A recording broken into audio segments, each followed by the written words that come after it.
All right, namaste. Welcome to each and every one of you. What an amazing journey this is of humanity. An opportunity to reestablish and reacquaint with the spiritual people that we really are, and just as much that reacquaint with the truth that has always existed from everlasting to everlasting. Truth will never fade. It will never change. It will never go away. Truth is truth. And so when you have a false picture of what truth is, guess what happens? It massively affects your perception of life. And so I'm very thankful that Source is such a kind, loving, constant, benevolent friend who has every desire for us to be successful, but just as it is with those who access the Akashic record and then share that testimony with people of their lives, both in the past as well as present, seldom does the message come back as the one that the people want. That's kind of how truth is most of the time. The truth that you're looking for may unfortunately not be truth at all. And so when we are presented with truth, if we're true spirit beings, we will have a aha, we will have a understanding intuitively that will come and say, I may not like this message, but it's true. And so if you've experienced that, then you've already begun a long way on the road of enlightenment. The purpose of humans being put on this earth were to be put here so that they could overcome whatever weakness, fallacy, facet of their life that they need to work on. And because of all of the things that we've been told about life, to the most part, the picture that's been given to us is the material, physical plane. That's why we view life as reality, is because that is the material, physical rain plane. We're going to see about planes here in a little while. We've been talking about them. And so most humans are brought up on the physical plane. They think that that's real, and it's not real. It has nothing to do with reality. It's simply a perception that's in your mind. It's really funny, and we need to learn to be really careful about using the term "what I believe," because that is a very potent statement.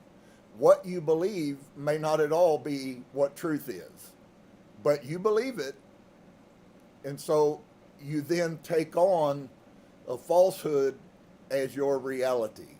People do it mostly. That's what Carl Jung, the psychologist, is talking about when he says that I encounter myself 1,000,000 times a day, and every time I'm wearing a different disguise. That is the realm where the masses exist.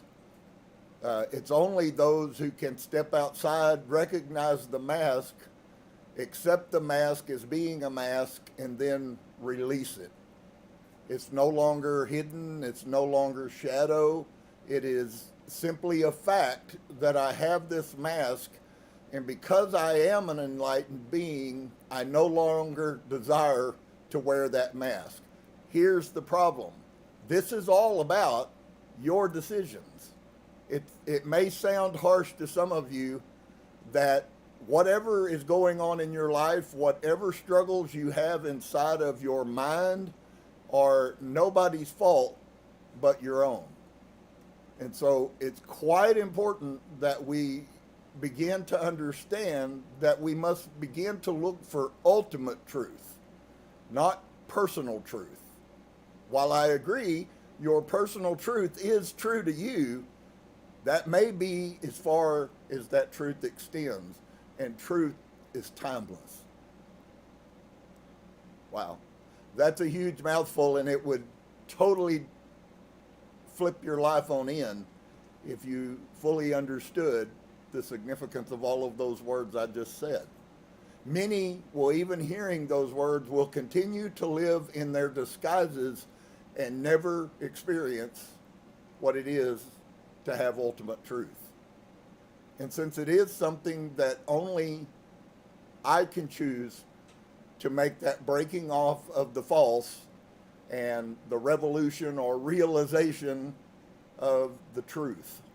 And so when you begin to do that, then your life will begin to change. Some of you haven't really been meditating, and you haven't been doing this, and other people are trying to do all these things looking for some experience. And some of you, dear ones, are having experiences and you're doing nothing. It's so cool. I just get so excited inside with the truth of what it is. See, and I've been sharing this even in Christianity. You can fake it all you want to, and you can get a lot of suckers that'll believe you, but the difference is when it's real. When you really begin to change inside, you quit being resistant to change about who you are as a person, and you begin to accept the fact that you first need to change, and then you begin the application of a desire to be a different person. Is it a difficult journey? Absolutely. Does it take everything of you? It's not for the weak of heart, folks. But it will function and revolutionize your life, and by so doing, it will then change the world around you, which is inevitably a large piece of why we were put here. So for those of you who hear, as Source shared last week, as the word to share, it really is up to us to make these decisions. I can continue to deceive myself, or I can begin to look for the core essence of who am I really. Because when you do, you for yourself will begin to find the mask that you constantly use. If you are very weak-hearted, you will see the mask and throw them aside and continue using them. For others, they will throw them aside because they no longer serve the purpose. It's no longer necessary for me to hide from who I am. And that is wow, that's revolution. If you want to call it that, it is revolution. It is a battle between who I am and who I want to be. And as you well know, many battles seldom go over easy. So I would encourage you today that you take the things that Source is blessing us with, and that you begin to see that the purpose of the higher consciousness is so that we quit being unconscious. Many of you have been in situations and you're around someone and they're always doing something, and they never have any consciousness of how those things are affecting. Now, I'm not talking about people who are doing the right things and that affects a negative person adversely. I'm not talking about that. That is, yet again, a choice of each individual person. If my words offend you, that was your decision, not mine. So for us, it then becomes quite difficult because there's nobody left. You were put here to save yourself, if saving is even the word, because really it's not. You were put here to expose yourself, if I would say that, which the exposure is your saving of yourself. When you begin to see who you truly are, then all of a sudden the world becomes extremely beautiful on every level, and Source begins to manifest and show himself to you.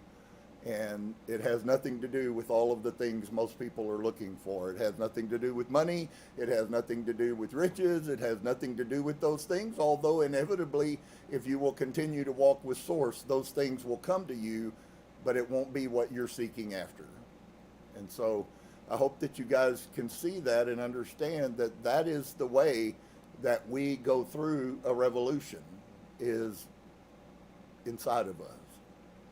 So we're looking at the Kybalion. Quite interesting, folks.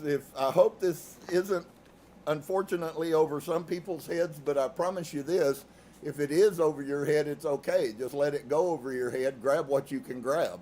Because whatever you grab is, you are growing. Whatever you grab, no matter how minute of an amount it is, that is seed that is planted inside of you. And if you will prepare your soil, as Yahusha, the master, told us, that the seed was planted in everybody. If you did not get the picture of the metaphor, the seed is planted in everybody. Everybody is going to encounter the truth while they're on this earth. The determining factor of what crop you produce, friend, comes back to that which I've been talking of, which is, what is your soil? And so when we begin to understand that, there is no remedy outside of ourselves. If we want things to change on the outside, then we must change on the inside. And when that begins to happen, you will see the fruit of that. And those are the ones that I speak of, that are, without doing all the things, are experiencing more peace, and their life is, all of a sudden, they have maybe joy and happiness that they haven't had, while you get the others who are working diligently to become these great spiritual people, and they're twisted up most of the time. Let's not be those. Although, you may have a misunderstanding of twisted up. Does it mean that we opt out of life? And the answer unequivocally is absolutely not. In fact, we're supposed to be light bearers. We're supposed to be light workers. We bring truth that we are greater than we believe we are. And the minute that we begin to believe that we are greater than we've ever believed we are, is the minute that we will have the greatest revelation in our life. And so I think most people really are desirous of that. Most people really, that's what they would want more than anything. How do I become something other than this thing that I see myself as? And the problem is that we do see ourselves as that. That's why we're hindered.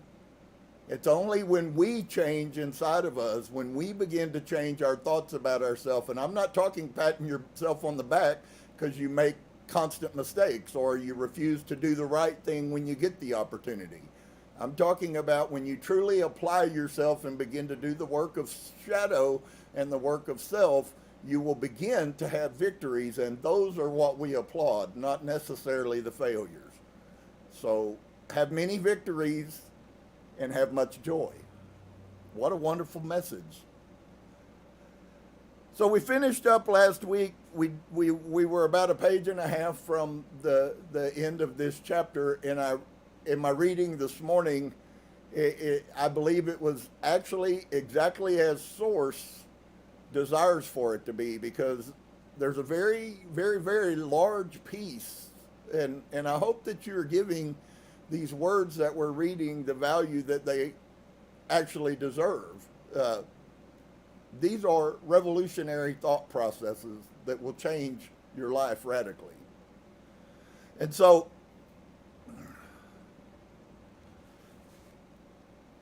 we have some laws that we've been looking at. I want to start with the legend of the fallen angels have a basis in actual fact, as all advanced occultists know. The striving for selfish power on the spiritual planes inevitably results in the selfish soul losing its spiritual battle. So you can see immediately that we must then begin to look honestly at ourselves and ask ourselves, am I a selfish soul? If 9 out of 10 times I am all that matters, then you could class yourself as a selfish soul. Now, there's plenty of people telling you out there that none of these things are important. And will there be a time when this will no longer matter? That will happen when all have begun to be ascended. And all of those who are ascended have begun to lose their selfish soul. And so it is very akin to the fallen angels. The fallen angels began to care about nothing but their self, and that's what led them to fall. And so the striving for selfish power on the spiritual planes inevitably results in the selfish soul losing its spiritual battle and falling back as far as it had previously risen. There are people who will begin the cycle of journey to enlighten, will become selfish, and will end up back. In fact, what I believe, if we were to apply the equal laws that go with Christianity and the Bible of demonic powers, the demonic powers metaphorically that are being spoken of in the Bible are you. The devil that made you do it is you. That is why shadow work is so important, because those are devils, they are dark, they are fallen spirits that live inside of you who convince you, coerce you, cause you to see through glasses that allow you to continue to do selfish things. Many people don't want to do this part. They just want it's like the Pentecostals. They just, if you could speak in tongues, somehow all your problems were fixed. It's exactly the same principle. And so, the striving for selfish power, I think there's really not a more notable word for us if we have a desire to find the truth. The striving for selfish power on the spiritual planes inevitably results in the selfish soul losing its spiritual balance and falling back as far as it had previously risen. It doesn't matter how far, whether you were a little or whether you were a lot. When you begin to go back into that selfish mindset which you've lived in your whole life, you immediately begin to go backwards, even while you have convinced yourself that you are in fact going forward. But to even such a soul, the opportunity of a return is given, and such souls make the return journey, paying terrible penalty according to the invariable law. So all those people who tell you there is no penalty, there is no payment for your bad behaviors, have lied to you, dear friend. There is a payment for every action, reaction, effect that you have. Sometimes we make those and we just have to pay the price, right? But as we pay the price, because that's never doesn't function, as we pay those prices, it's with anything. You begin to grow and you begin to learn, and you say, I behaved like this, I acted like this, and I don't like the price that I had to pay. So once again, there is no one to help you, because even if people came and told you what you were, you wouldn't believe it. Happens all the time. So in conclusion, we would again remind you that according to the principle of correspondence, which embodies the what? The truth. All as above, so below, as below, so above, all of the 7 Hermetic principles are in full operation on all of the many planes: physical, mental, and spiritual.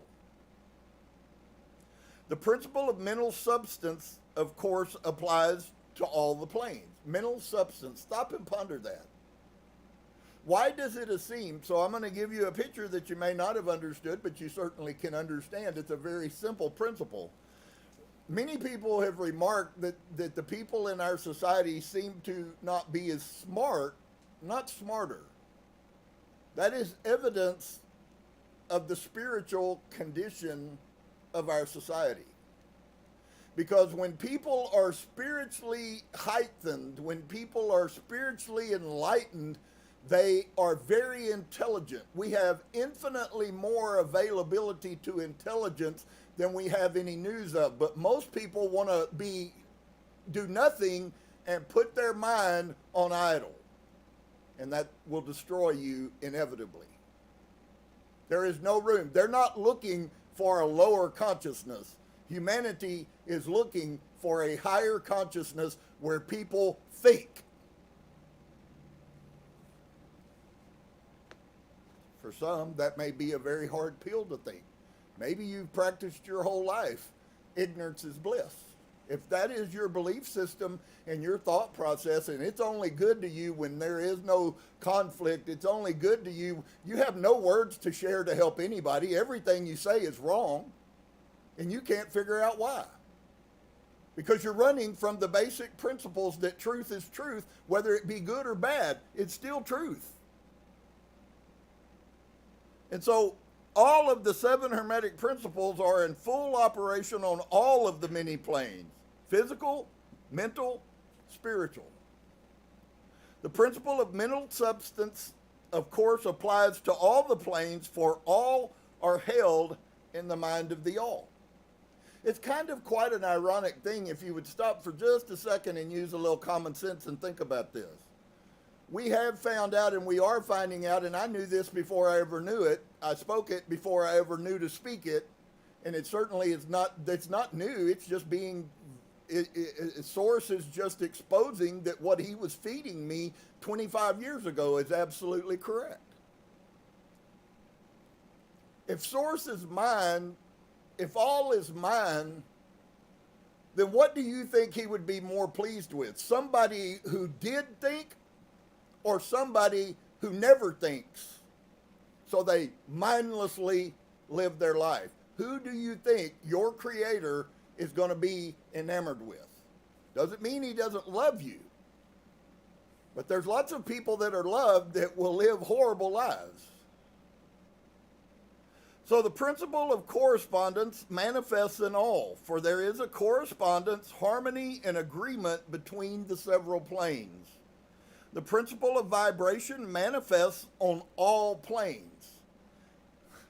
Whether you're talking about your physical life, whether you're talking about your spiritual life, whether you're talking about your mental life, vibration is effective. So if you have this to yourself, I'm speaking from somebody's perspective of their own, if you believe yourself to be some spiritual giant and you have such high vibrations mentally, that would be true in your life as well as in your spirit. You can't separate them. You can't choose one. They all come together. And so there is a harmony and a correspondence. A correspondence speaks to things interacting with each other. So in other words, your physical body will react with your spiritual body. Hello. Do you understand why we have so much Alzheimer's in our society? If we really understood spiritually, we would see that that is the spiritual outworking of corruption in the human self. It's really much larger and much more profound. Are our physical bodies affected? The sicknesses, the aches, the pains, are those, is it possible for me to bring those on because of the corruption of both my spirit and the corruption of my mind? And the answer unequivocally is absolutely. That's why the term was thrown at Yahusha of physician, heal thyself. Because we've been hidden from Christianity, we don't understand that those people, for the most part, were mystical, as you've been seeing. All of a sudden, all of the things that were told unequivocally in Israel, that all Jews acted just like this, only to find out that that's not true at all. There were Jews that acted like that, but they were the enemies of people like Yahusha, not his family. Whether they were blood or not was irrelevant, which is another principle in and of itself. Who is self? Who is family? So the principle of vibration manifests on all planes. In fact, the very differences that go to make the planes arise from vibration. As we have explained, the principle of polarity manifests on each plane also, the extremes of the poles being apparently opposite and contradictory. The principle of rhythm manifests on each plane, the movement of the phenomena having its ebb and flow and rise and flow, incoming and outgoing. The principle of cause and effect manifests on every plane. Think about that. That's why I say to you, your life that you're living is dependent solely on what's inside of you. Because that's what causes your life that you're living to manifest. Don't like the life, don't like the timeline you're living, change the inside. But to do that, you have to do shadow work. And to do shadow work, you have to be honest with yourself. And if you're not willing to be honest with yourself, then unfortunately, until you become that, you're stuck. You'll walk right there and go around in that circle like a toilet bowl. Even the tidy bowl man can't get out of it. It's really a horrible thing, but it actually is yet again under our control to change that. So the principle of gender manifests on each plane, the creative energy being always manifest and operating along the lines of its masculine and feminine aspects. As above, so below. As below, so above. This centuries-old Hermetic axiom embodies one of the great principles of the universal phenomena. As we proceed with our consideration of the remaining principles, we will see even more clearly the truth of the universal nature of this great principle of correspondence. So the laws that Source put into place function across the board. They function in your mind. They function in your physical body. They function in your spirit body. Quite amazing if the truth were known.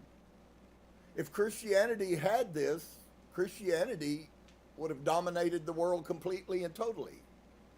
But because we are spiritual light beings, which is exactly why Yahusha told us that, many people that I've met over the course of my life and talked to have something in them that tells them that this is not truth. Most relate that, and all of us have, relate that to this is not my truth.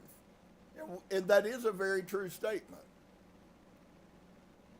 So nothing rests, everything moves, everything vibrates. The great third Hermetic principle, the principle of vibration, embodies the truth that motion is manifest in everything in the universe.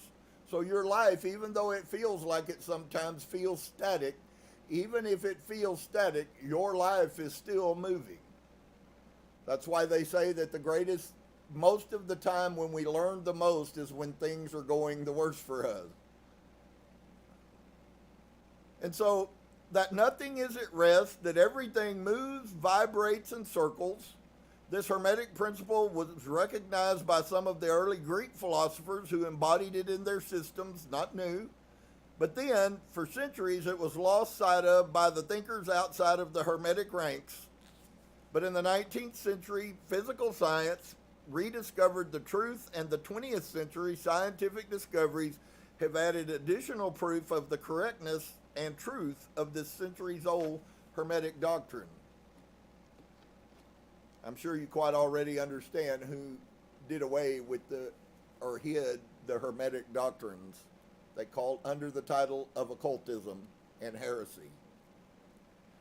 So the Hermetic teachings are that not only is everything in constant movement and vibration, but that the differences between the various manifestations of the universal power are due entirely to the varying rate and mode of vibrations. Now maybe you can begin to understand on that scale that I showed you.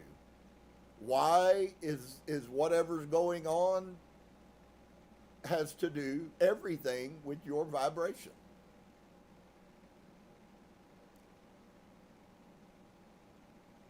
Not only this, but that even the all in itself manifests the constant vibration of such an infinite degree of intensity and rapid motion that it may be practically considered as at rest.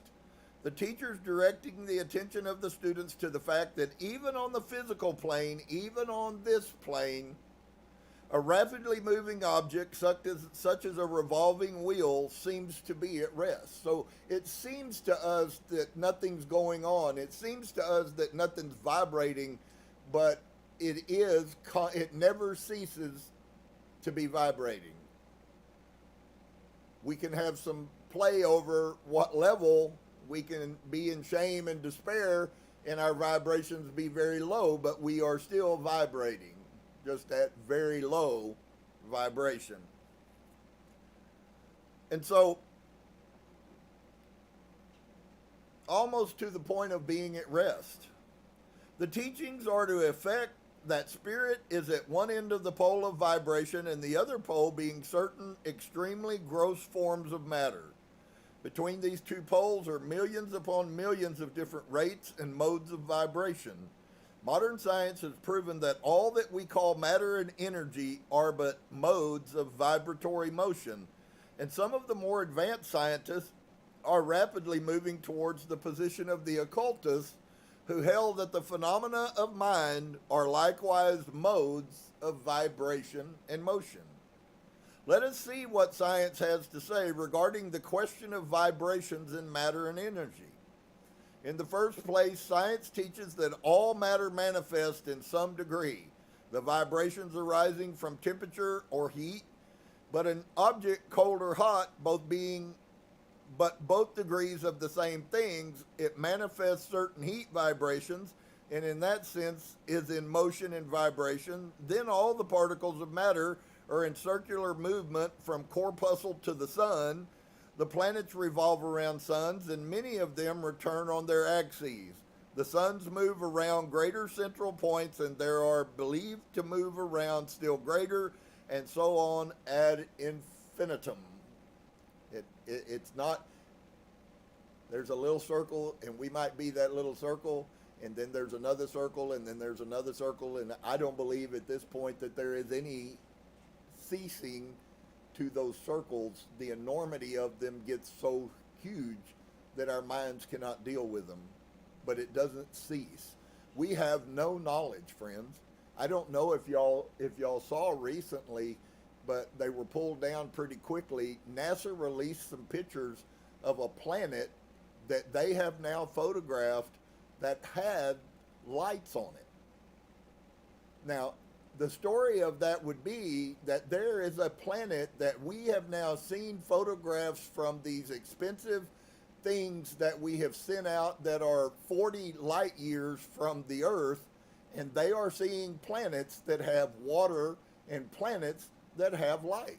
So when somebody tells you that there are people living on the Pleiades and that there are Pleiadians talking to people, you might not turn your nose up at it, maybe as you would have in the past, as being nonsense. That's why they stopped it, because they don't want you to know what the truth is. And so, in the first place, science teaches that all matter manifests in some degree, the vibrations arising from temperature or heat, but an object cold or hot, both being but degrees of the same things, it manifests certain heat vibrations, and in that sense is in motion and vibration. Then all particles of matter are in circular motion from corpuscle to suns. The planets revolve around suns, and many of them turn on their axes, such as ours. The sun moves around greater central points, and these are believed to move around still greater, and so on, and so on, and so on, and so on, without limit. The molecules of which the particular kinds of matter are composed are in a state of constant vibration and movement around each other and against each other. The molecules are composed of atoms, which likewise are in a state of constant movement and vibration. So whether you understand it or not, friend, you are in a state of constant vibration. The thing that we have the ability to control is at what level do I vibrate? And that is determined by you. How wonderful. You say, well, I want to live at a high vibration. Do it. Of course you should. That should be your sole desire, is how do I raise? Well, this behavior that I've always done my whole life causes me to vibrate at this level. So just keep doing it, right? You remember the old saying, right? If you don't want things the way they are, you have to do something different. That really is a very, very, very true axiom. You keep living your life under the same standards and you keep getting the same responses. You don't go anywhere, you have hopes, you have dreams of going somewhere, and yet you never go there. And for most people, what then happens is because they haven't made any improvement, they begin to design improvement that never existed. In other words, it's a mental gasm.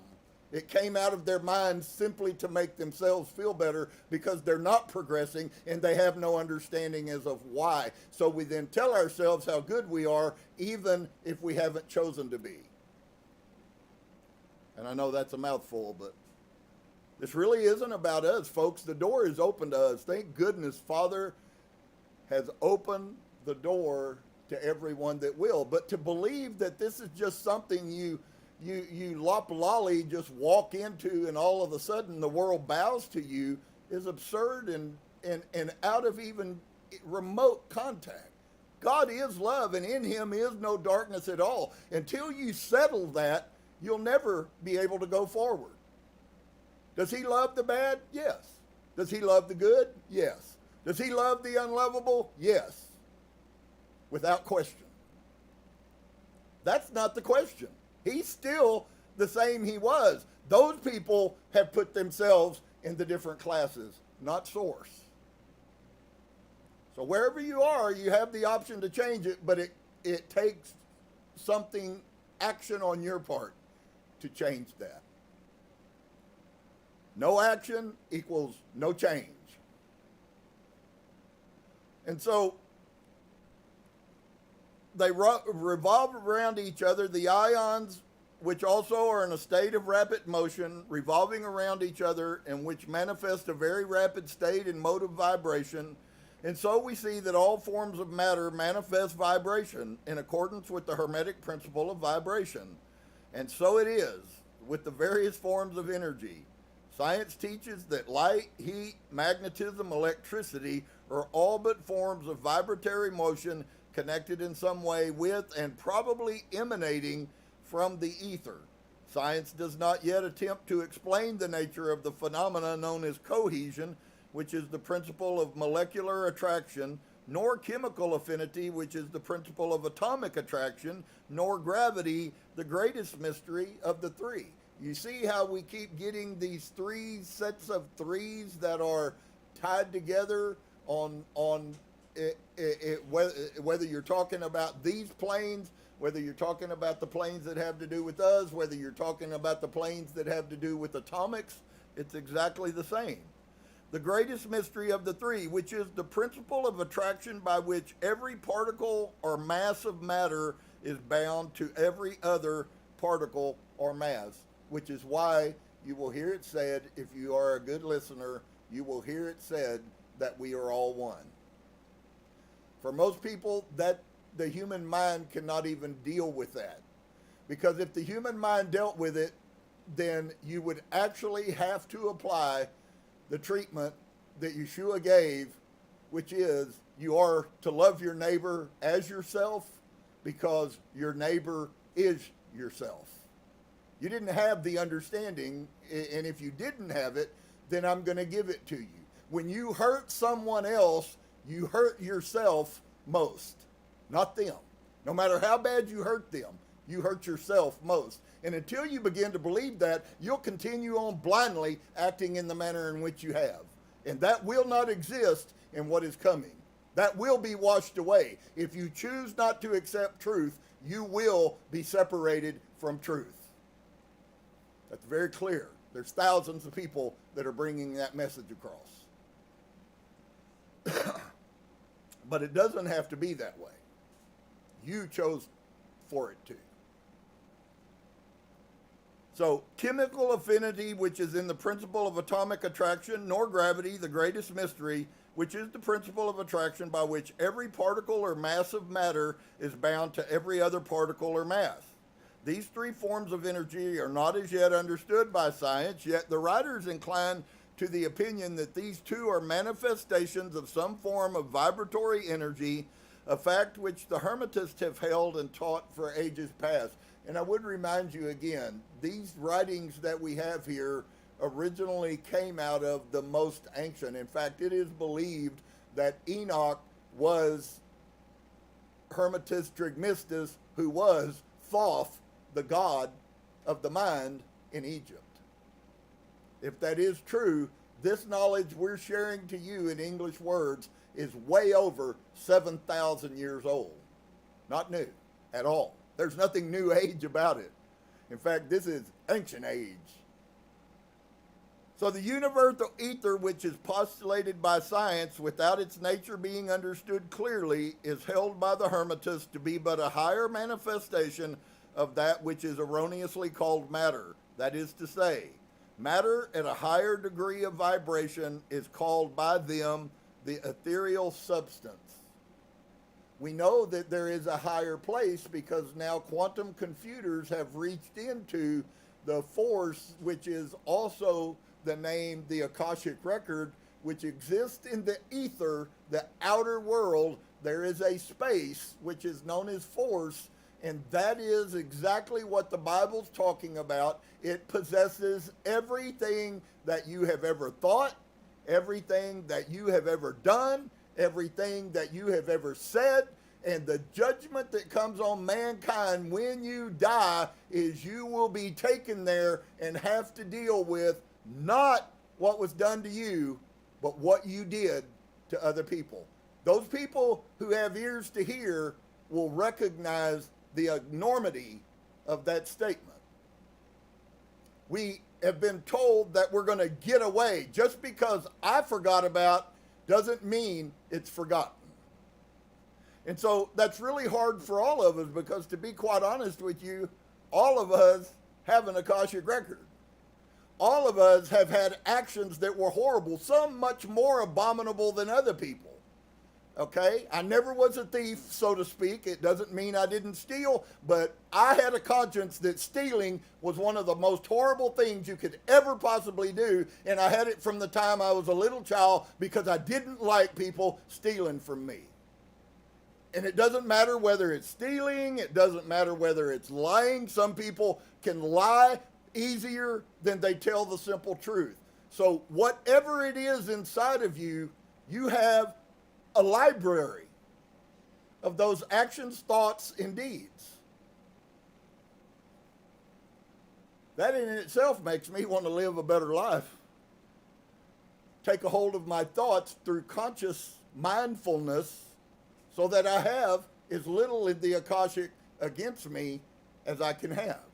I would rather go to the Akashic and spend most of the time looking at all the wonderful, amazing truth times that I had with all the amazing and wonderful people that I lived with and went through this earth with. What a revelationary paradigm, that we begin to recognize that there is something infinitely more. Now, can we go back and fix our Akashic record? No, we'll just have to deal with it when we get there. And it may be painful, but I promise you it's not being thrown into the pit of hell. I would much rather judge myself. We're given a constant picture in the Bible that it is accorded unto every man to live once and then the judgment. That is still a true statement. You are going to stand in judgment. The difference is, dear one, is the person who's going to judge you, and if you know yourself at all, you know that you be your worst judge. There ain't nobody on the face of this earth that's going to judge you as hard as you judge yourself. And that's why people who've had near-death experiences and got to see their picture in the Akashic record say that it took them seemingly like weeks of grief to overcome. So please don't tell me about how wonderful everything is. It's not all wonderful. Now, on the other side, is it not wonderful that they are brought to a place where they can no longer run? That's why people that come back from NDEs are so radically different, because for the first time maybe in their life, most of which have never done any shadow work, most of which who have never cared enough to look in their side of their self and see how fake they are and what reality even is about who I am as a person. Because if you can get past that, friend, you'll find out you are actually an amazingly wonderful person, but but you have to get past that. And so if you don't do that while you're here, the Akashic's going to help you complete that task. So the Hermetists teach that this ethereal substance is of an extreme tenuity and elasticity and pervades universal space, serving as a medium of transmission of waves of vibratory energy, such as heat and light and electricity and magnetism, etc. The teachings are that the ethereal substance is a connecting link between the forms of vibratory energy known as matter on the one hand and energy or force on the other. Also, that it manifests a degree of vibration in rate and mode entirely its own. What's so wonderful about that is that statement, entirely of its own. Can I tell you here today, dear one, you have a right, you have an opportunity, you have a privilege, you have the freedom to do the same. You have a freedom to choose, who am I going to be? You can choose one road. As Robert Plant says in the song Stairway to Heaven, there are two paths you can go by, but in the long run, there's still time. That is so metaphysical. If you knew anything about Stairway to Heaven, it would never have been turned into something evil. It's one of the most spiritual songs that's ever been written. It speaks to the very things that we're looking at. These people were looking for truth, whether they were long-haired hippie rock and rollers or not. Truth is truth. Remember, truth is always truth. And so scientists have offered the illustration of a rapidly moving wheel, top, or a cylinder to show the effects of increasing rates of vibration. The illustration supposes a wheel, a top, a revolving cylinder running at a low rate of speed. We will call this revolving thing the object, and following out the illustration, let us suppose the object moving slowly. It may seem readily, but no sound of its movement reaches the ear. The speed is gradually increased, and in a few moments, its movement becomes so rapid that a deep growl or a low note may be heard. Then as the rate is increased, the note rises one in the musical scale.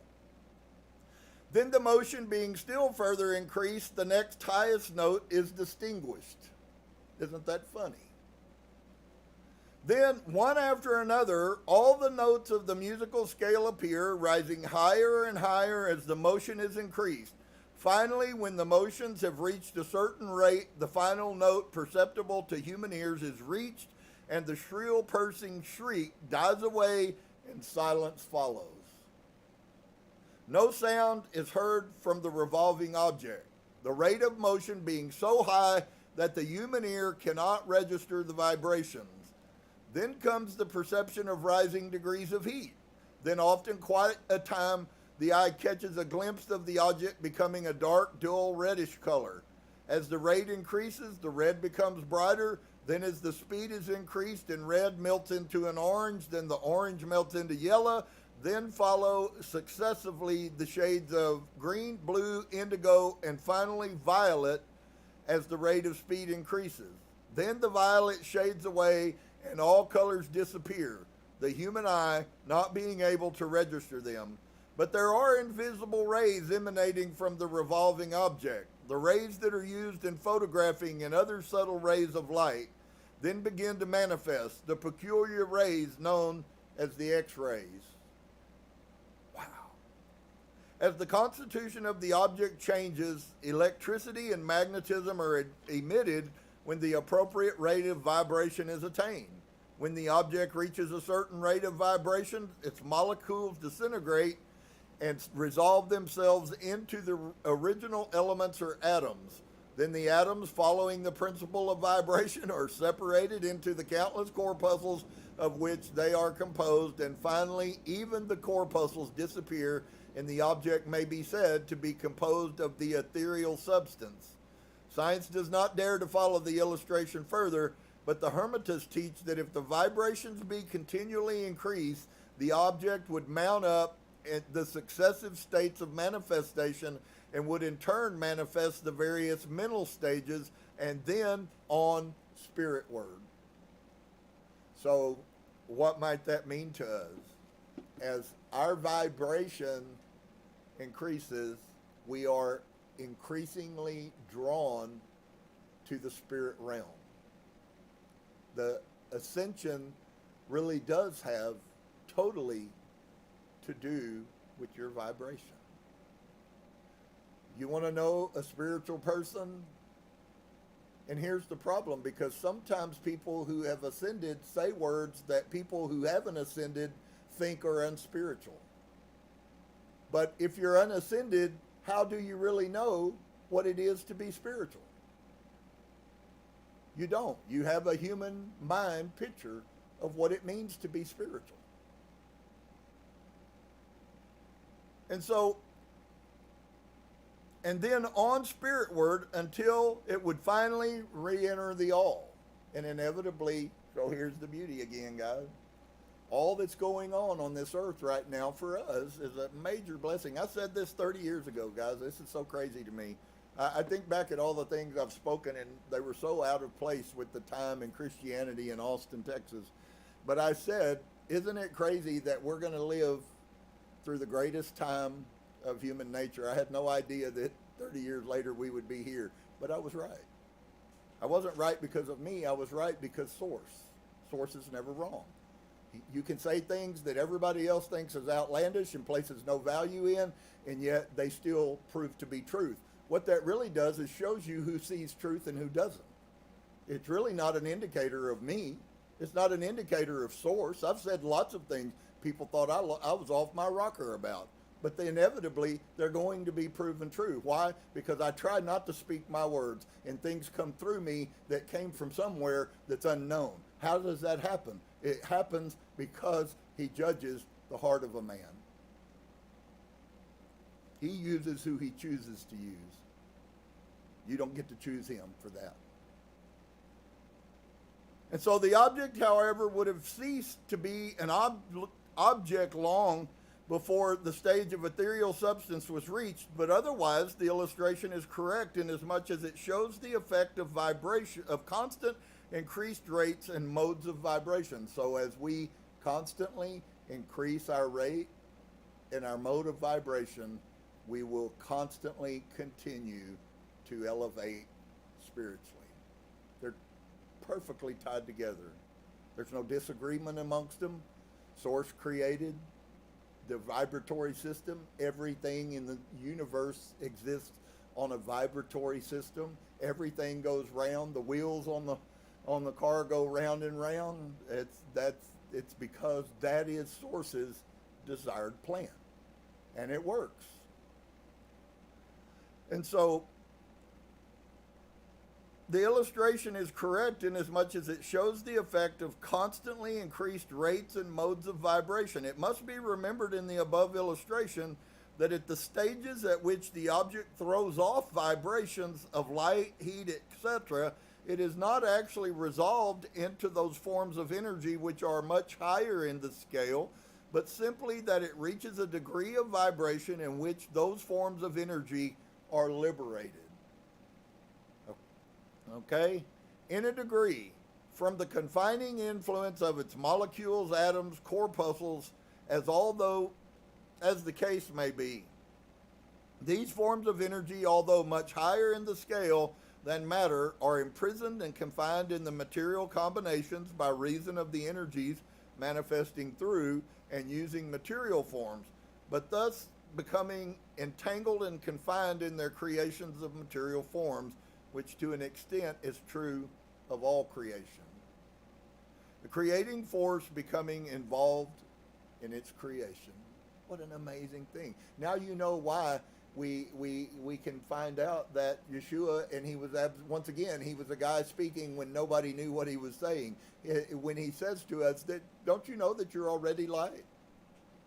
All he was doing was confirming for the people who had no knowledge about what he was talking about, and I'm not real convinced that they didn't have knowledge. I think the people that lived during his time, as we're seeing in the Essene stuff, I believe those people understood Yeshua.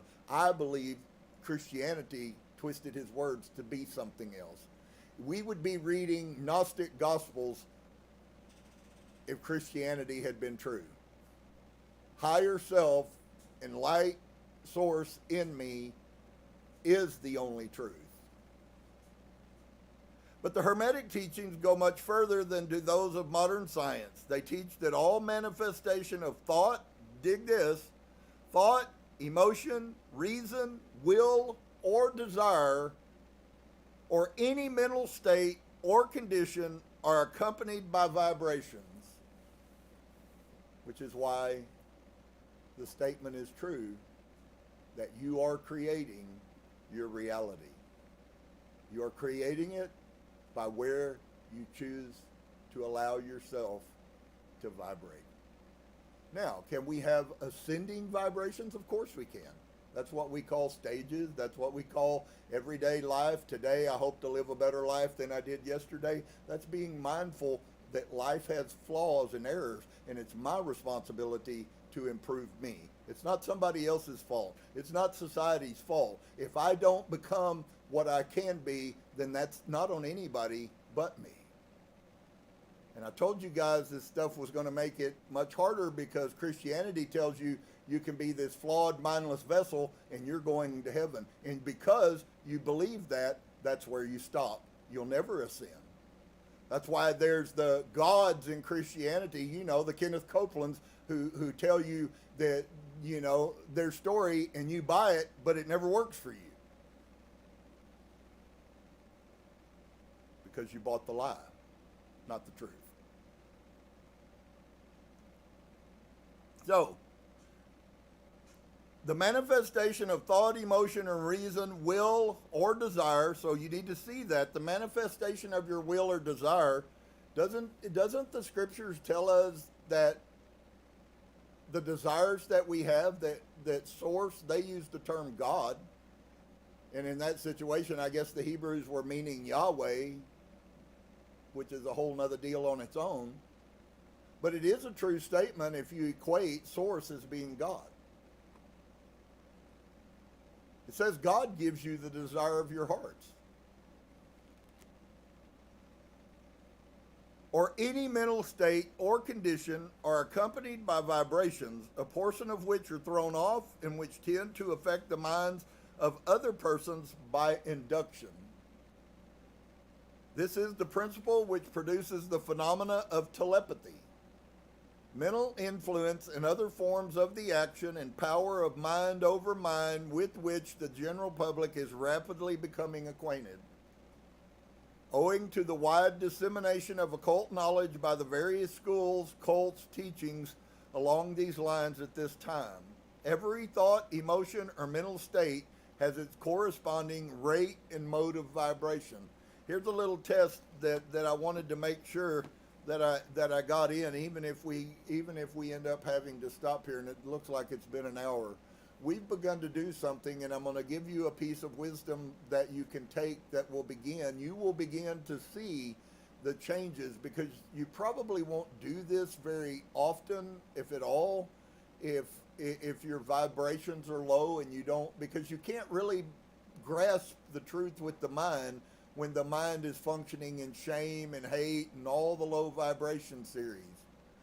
But we've begun something that I do on my own, and I'm just teaching whoever's around me things, and then it's up to them to do what they do with them. That's not on me. I did my part. The rest is their problem.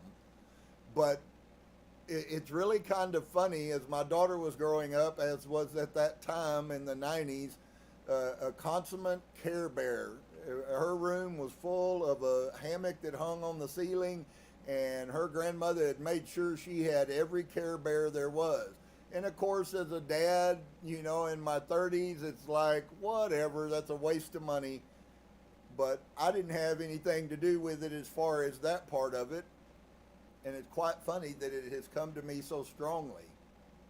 I always, when I would sit with her and with my wife and my son, I would always be amazed at the concept that when there was something bad that really happened, that they would all join together and they would all hold hands, and you even got the perception that they were all, I'll say it religiously, they were all in one mind and one accord. And so they would all come together, the Care Bears, when there was a massive problem, and they would throw out what they called a Care Bear stare. Maybe many of you either played with Care Bears or you had children that did. So you know what I'm saying is absolutely true to the point of how it works. whether you understand it or not, whoever the creators of this were infinitely higher beings than most people are. Okay? That concept is actually capable of being done amongst humans who have proper heart. I do it by myself constantly. I don't necessarily need someone to help me, but there is truth that when 2 or 3 are joined as touching anything, then he is in their presence. He's in our presence every day, all day. There's never any time when he's not. But the concept there is that there is multiplication when people have the same heart. Now, if somebody comes into your group and they don't have the same heart and they don't believe, they're going to deter everybody. That's why you must be very careful about who you engage in these practices. Not everybody needs to be part of everything. Some people are not capable. And it's not that they couldn't be, they just haven't chosen that path yet. But for those who have, whether you recognize it or not, friend, there is infinite power in us sending love from our heart chakra. And if you will practice and do this, you will actually begin to feel spirit leave out of you. I know, I've experienced this multiple times. I've experienced where other people felt the power that came out of me. Okay? We really don't understand anything about spirituality. For some people, seeing colors is the height of spirituality, and that's so insignificant, it's not even funny. Seeing colors, I can get that on acid. But what I can't get on acid is a true heart to love other people, and so I'm sending love, and love conquers everything. Do you know love conquers addiction? So when you begin to function in this plane, what you will begin to watch is that as you do these things, and I'm saying all of this because I said a couple of weeks ago that I've begun a journey in a practice. As I grow and learn, Source will show me, and there will be a time when I can literally have a thought and somebody in another place will know that I'm speaking to them. I fully expect for that to happen. As frequencies vibrate, I will think of my grandson and I will send a message to him. I won't need to pick a text message up, and I will send a message and I will hear from him. I'm already watching it happening. People who call me and said, I thought about you 2 minutes ago, and I go, I always love it because I always go, oh really? Well, I was thinking about you. So those, we call them synchronicities, but to be quite honest with you, if you understand as within, so without, synchronicities could also be described as spiritual essences. That is to say, why did it happen? Why did I think of Mike and Mike all of a sudden called me? Because I sent spiritually through the cosmos, I sent a message to him and he received it. He didn't know what the message was, didn't know what it said, didn't know what it was about, but he knew that he had received a message, and so he picks his phone up and he contacts me. I've had this happen so many times recently, it's not even funny, and it comes out of your mind. You can be weak and impoverished if you choose to. I'm not going to. I'm going to keep walking, and the supernatural will become my natural form to walk in, although it's really not supposed to be supernatural, it's actually supposed to be the natural. Yahusha said 2,000 years ago, the things that I do and greater. What was he doing? Every Christian I've ever known equates that to walking around and doing miracles and fighting demons. Well, first off, the demons he was fighting were the demons, the dark, the shadows that were inside of people. He didn't cast no real demons out. The demon is inside of you. The devil is inside of you. You help someone when you help them go to the light so that they can deal with their shadow problems and become the human they were supposed to be, that they never will be if they don't deal with who they are. Thank you, Pastor Rob. That's a good message.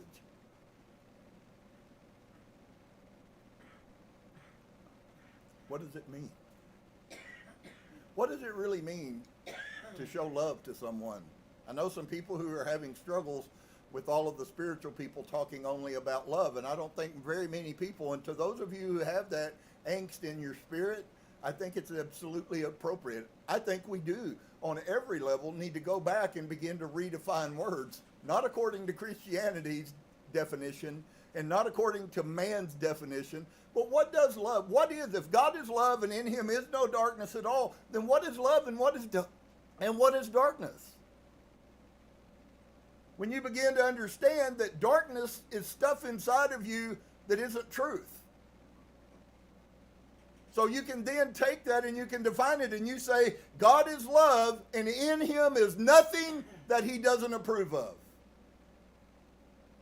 You can't say that about yourself. Because there's many things, thousands of things, millions of things, some of which from the time you were 2 weeks old, you immediately begin to fight against because of programming that was already being put on you. That's why narcissism happens in the first 18 months of a child's life, and it comes from their parents.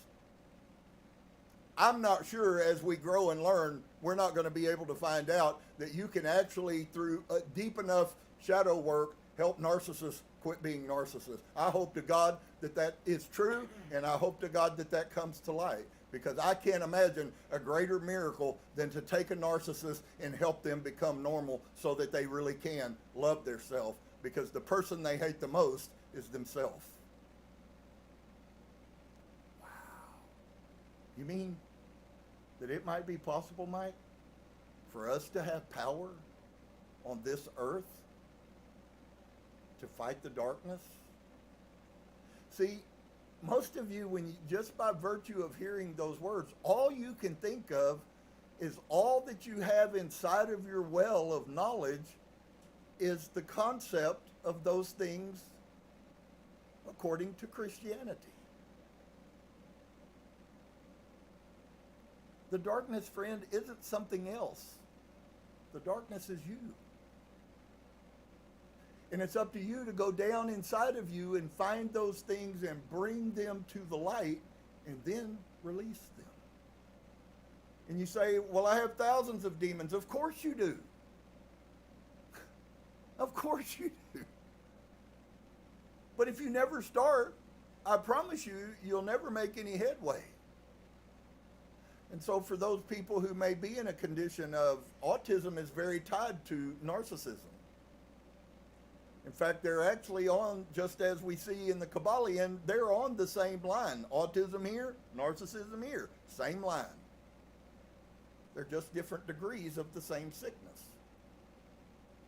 So, wouldn't it be amazing if we really learned to do what Yahusha was doing and we begin to help people to heal the soul?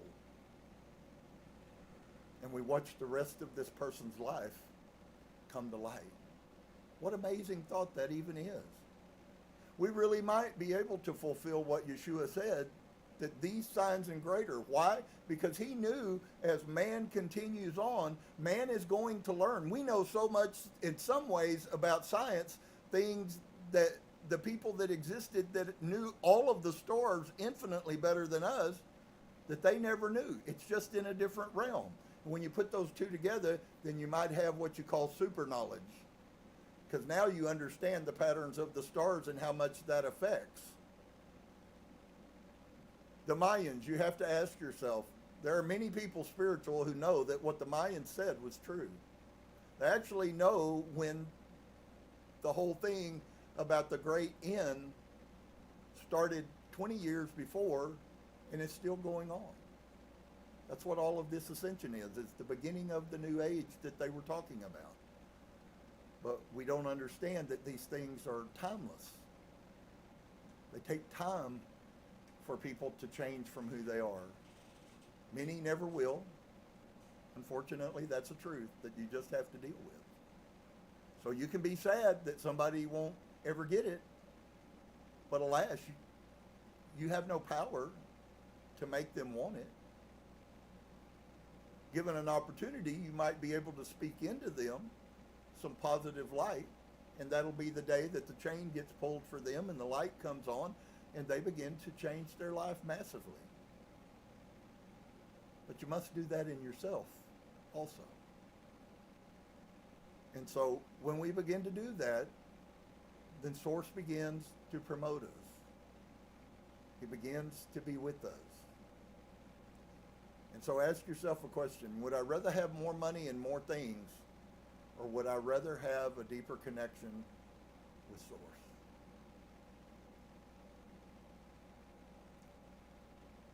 Choose wisely, dear one. We're going to take a few minutes break here. I know that I've shared a lot, and as Source said last week, that the only ones who will hear me are those who are alive. I have no doubts that that's true. I haven't ever had him lie to me. And so I hope that you guys will, those of you who are awake, those of you who are quickened, those of you who the message resonates that we are infinitely more than what we've been told. Certainly we've been held down so we don't find out who we are. We can follow Jesus and Christianity, and we truly can become a Christian, but we'll never become the spirit person Yeshua was teaching in that path. So, peace to each and every one of you. Look at yourself. Begin to love yourself. And as you begin to love yourself, you'll begin to see yourself change. Many people, that's a hard road to jump to because they're so used to not loving themselves. Namaste. We'll be back in about 10 minutes.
All right. Well, we're glad to get an opportunity to come back, and so many things going on, and there's so much. It's on some levels, some days it's just overwhelming, and then on other days, Source comes along and helps us to have a little revelation of understanding, and he gives us a peace, and of course it overwhelms us in a different way usually, absolutely in an amazing way. When you get a revelation and you know that it came from him, it's a good day, because it always brightens your spirits.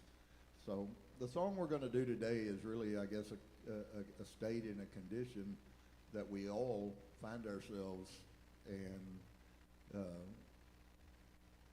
he's always there to give us the things that we need, and then we have to take those things and do something with them. The song is called Help Me.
All right. We all need help. What's so wonderful and so empowering is that what the message that's going out is that we already have inside of us everything that we need. It's just up to us to take advantage and use it.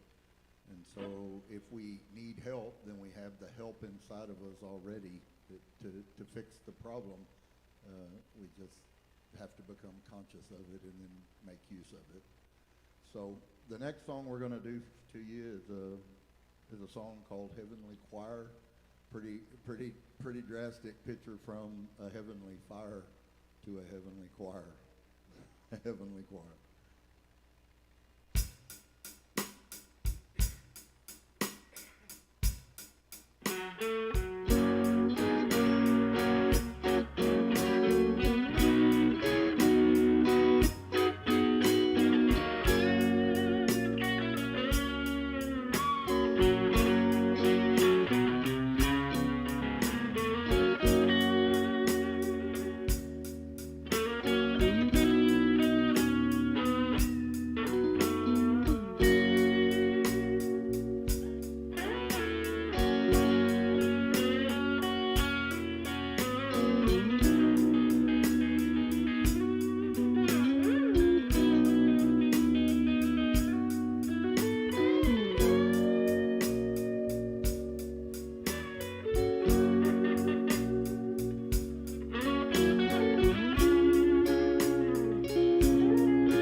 divine light shines every day.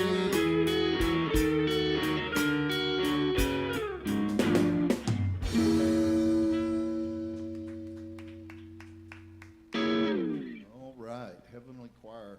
It is amazing when Source moves on people, how it seems almost as everything is melodic. I was sitting yesterday and nature and the sun came up and the breeze was blowing, and it was probably the most pretty music I've ever seen. I listened to the leaves blow, and things are starting that progression towards winter coming. And of course this is going to be a really, really heavy winter for those of you who don't know that.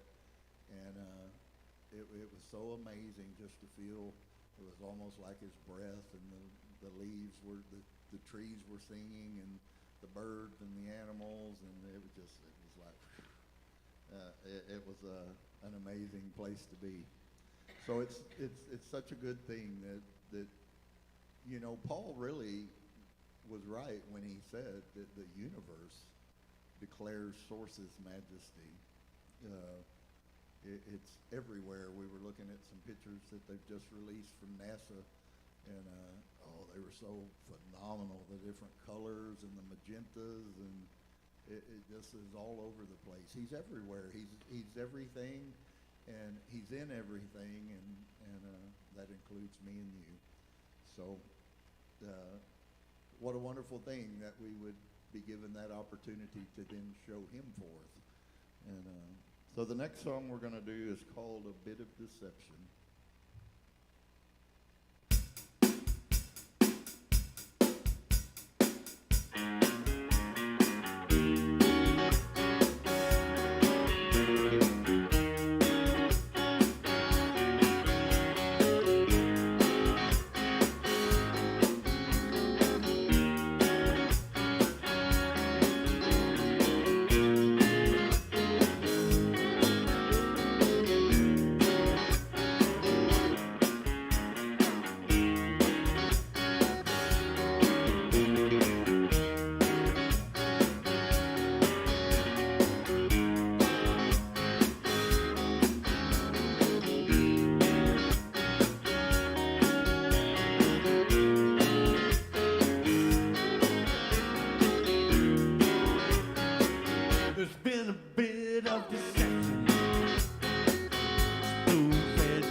back in just a minute.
All right.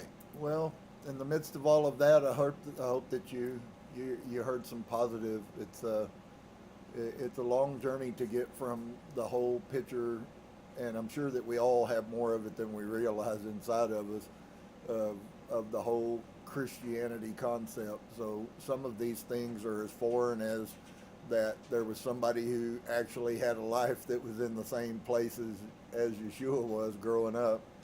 So it can be really really overweighing on the mental capacities to be able to try to deal with that everything isn't the way that we were told, and that perhaps we actually do live multiple lives, and perhaps we actually sign contracts before we even enter our body.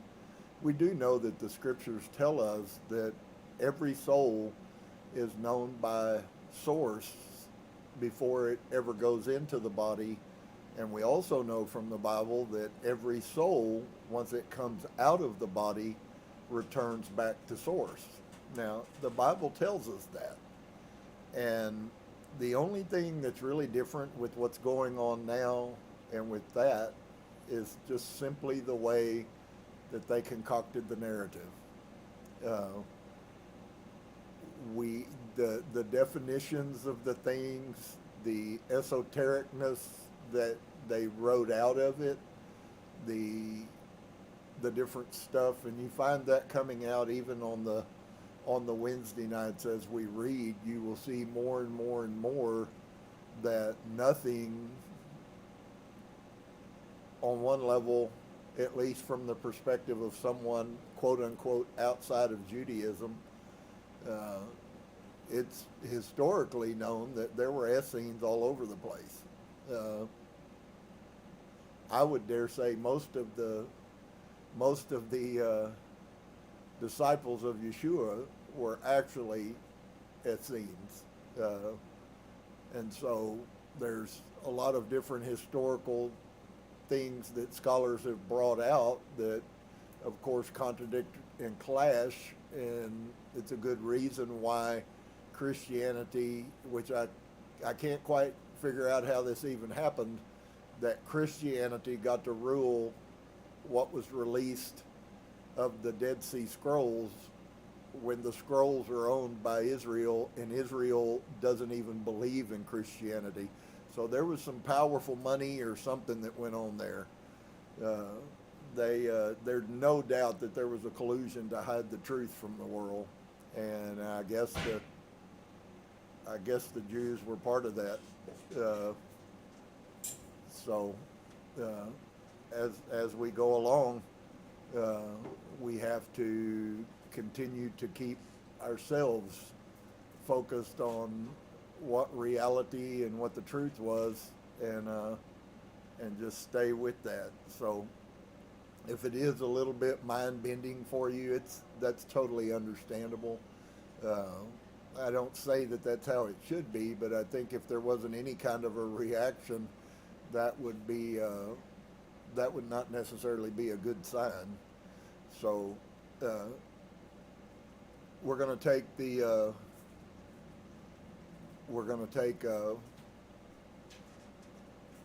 take an opportunity. You're going to see some pieces that hopefully will help make sense of you today, and so we're in we left off last week with the 30th aphorism, and I wanted to read into just a little bit. I wanted to go back a little bit to kind of bring our minds up to order. I think these couple of statements are really profound personally, and so understanding that this is a time, because we have a concept that for the most part, we have a concept that Christianity has the right God and the right path to Him. And it's quite amazing to me as I've grown and as I've read and I've studied and I've learned that all of the other belief systems that we were programmed from our earliest youth were pagan and we're horrible and we're liars and we're deceiving people. I was told that about all of those sects outside of Christianity. And yet, as I read and study them, I find out that all of them, if you come down to the one denominator that ties all of them to being the same, it's all a journey to find source. And so this, let me start here, and it says, everywhere, wherever you may find yourself, you can set up an altar to God in your mind by means of prayer. And so it is fitting to pray at your trade. You know, he's sharing here, Paul told us that we were to do what? Paul told us that we were to pray continually. I think it's quite strange that Paul, the guy who was set up, and it was very possibly a sucker punch, to set him up as the true beginnings of Christianity, while they were totally destroying and hiding the true beginnings of Christianity, which happened 100 years before. The true Christians were actually the Gnostics, and they had higher truth. They fully had all of the enlightenment that we are gods, and Yeshua tells us, don't you know that you're little Elohim? Don't you know that you're little gods? And yet we still continue to sit over here and believe that Yahweh, who isn't anything but mythology, and at the least is, or at the greatest, whichever you want to look at it, is an Anunnaki, which is an alien from outer space, possibly a fallen one.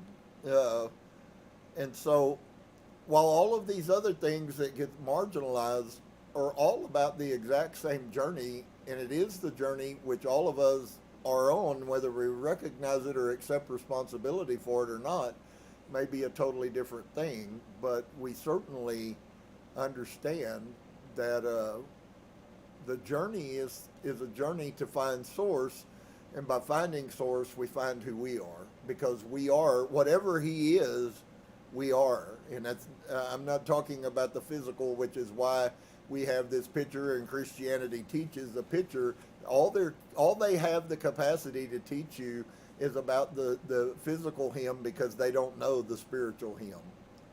Because if they knew the spiritual him, they would know that he is us, and he is in us. We are in his image. We are light, not humans. That's the horrible travesty that they've done to us, is they made you think that you're made in his image, that's why you're a human. And the truth is you're not a human. You're a spirit living in a human body. That's why your body is the temple of the spirit. It's all right there for you. And so, in such an order of life, all his actions by power of the invocation of the name of God would be signalized by success, and finally he would train himself to the uninterrupted prayerful invocation of the name of Jesus Christ. And of course, I don't necessarily agree with that, but you know, if Jesus Christ is what gets you through, then I suspect he's the same as my Yeshua is, at that metaphysical level.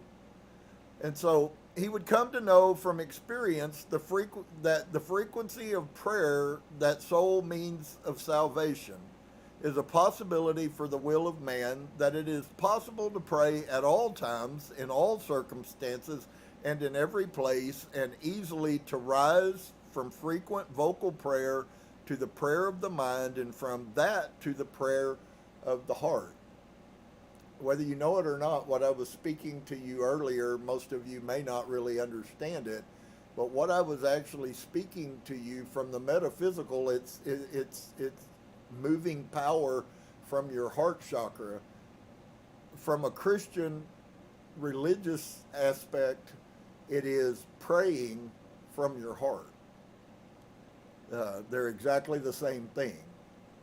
And so when we begin to do that, then we begin to have effect, because if it doesn't come from your heart, it's fake anyways. And I know that that's a hard word, but the mass majority of people really don't know what true power of source even is. They've never manifested very much. They don't do any discipline. And it's okay for us not to do the discipline, but just understand that your journey and what you accomplish while you're on your journey is going to be drastically affected by how deep you're sold out to source. That's why so many people have to live so many lives and still have a karmic backload. That's why they didn't take care of things in last life. So now they got to take care of them in this life, and then they got to take care of all the karma they create in this life. That's why the special ones, the masters, the esteemed, the illuminated ones, they were the ones who had figured that out, and they transcended all of that. It wasn't important to them anymore to be rich. They would rather be spiritual than they would be physical. I think that's a really amazing concept to get a revelation of. And so, in all circumstances, in every place, and easily to rise from frequent vocal prayer to prayer of the mind, and from that to the prayer of the heart. So what did they just say? You can talk all you want to, and that means nothing. What matters is what comes out of your heart. And there's lots of people that say lots of things, friends, that aren't true and aren't real and aren't right. To them, they may be, but it's not. And my responsibility is to source in myself. If what's being said is not true, it's not true. And I don't have to say it is true just to try to fit in. It's okay to be an outsider. And so from that to the prayer of the heart, which opens up the kingdom of God within us. So why then would it be beneficial for us to learn how to begin to release this energy from the heart? And if you go a little further, you actually find out this is directly in line with the chakra. It's exactly what Paul said when Paul said, I don't come to you with great words. I come to you in power. He came to you in heart chakra. You didn't know that. I didn't know that, but that's exactly what he was talking about. He comes to you. How did he do the things Paul did? He did them because of his heart and his place in his heart with source. That's why he said, I didn't need to see Jesus. I have the spirit of him. And that is true. It's not his spirit, it's the spirit of him. And so the 30th aphorism says this. This is a really profound. Some of you may find yourself not really being so comfortable with this if you're open-minded enough to look at it and then look at yourself. Sickness and mental laziness, doubt, lack of enthusiasm. What? Lack of enthusiasm? Sloth, craving for sense pleasure, false perception. What? You mean that thing I was talking about where you have a truth, but it's not truth? There's an ill with that? Despair caused by failure to concentrate and unsteadiness in concentration. So if you look at that, if you're functioning in a certain place, you might even look at that and be condemned by that. Now I know that the modern teachings is anything that doesn't make you feel good is bad and you should run from it. And if that's the case, then by all means live that life. I have no desire to. I would rather look at the things that make me that make me ouch and find out, first off, are they true? And then if they're true, take the steps to change them. That means I don't have to change who I am simply because I want to run from the truth. Because whether you like it or don't, if you're running from the truth, you are either exposing who you are or you're changing who you are. You now are no longer a seeker of truth. You're a runner from truth. And there's many people, folks, I promise you, that are following many winds of doctrine, and they will inevitably find they are runners from truth. They really don't want to know truth. They want you to tell them another salvation story in place of Christianity. So they came out of one bondage simply to get themselves into another bondage. There's a lot of work to become all that we can become. And it all deals with you. And you have to do it. So now it's about you, and it's about you as far as what you do.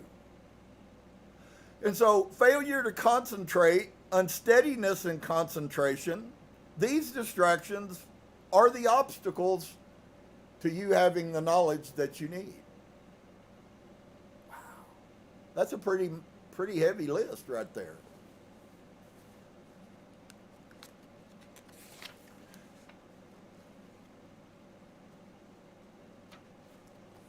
"31. These distractions, those that were mentioned, are accompanied by," so there's some outworkings of those things. Maybe you could look for in your life. Maybe you could say, do I have some of these things in my life? I'm trying to raise my frequency and I'm trying to learn, and that's all wonderful and admirable. We all have to start somewhere, and we all have to go somewhere else from where we start. But I do want you to understand that as far as truth goes, nothing doesn't have an effect. That's what the Kybalion is showing us, that everything, whether great or less, big or little, powerful or weak, everything has an effect. And because of that effect, everything is affected. So it really does go back to what we're putting out there is what we're getting. And so these distractions are accompanied by grief, despondency, trembling of the body, and irregular breathing. That's pretty heavy. It will be noticed that nearly all distractions listed by Patanjali come under the general heading of tamas.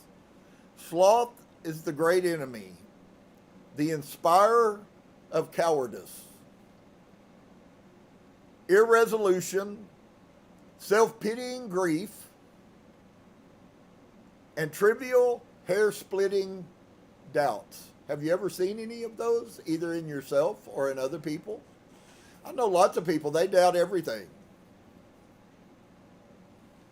It's just like if you say it, they're going to doubt it. So sloth may also be a psychological cause of sickness. So it causes you grief. And of course, we can then see all of those things affect our vibrations. So when these things affect our vibrations, then our vibrations lower. When our vibrations lower, then we don't function and we suffer. We have pain. We have despair. Everybody's against us. And you know what? In reality, it may very well be true that everyone is against you. But there is one, dear one, that isn't against you. And he is the one, his spirit working in us is what gives us the power to overcome no matter how bad people don't like us. And so sloth may also be a psychological cause of sickness. So if you're functioning in slothfulness, then you probably have ill ease inside of your body. The spirit, the mental, affects the physical. It's always going to be tied together. All three of them are tied together. As inside, so outside. If you are sick on the outside, you are sick on the inside. And I don't think that that necessarily means that you get a cold and because you got a cold, you let your frequency drop. I think there are sicknesses that come against us.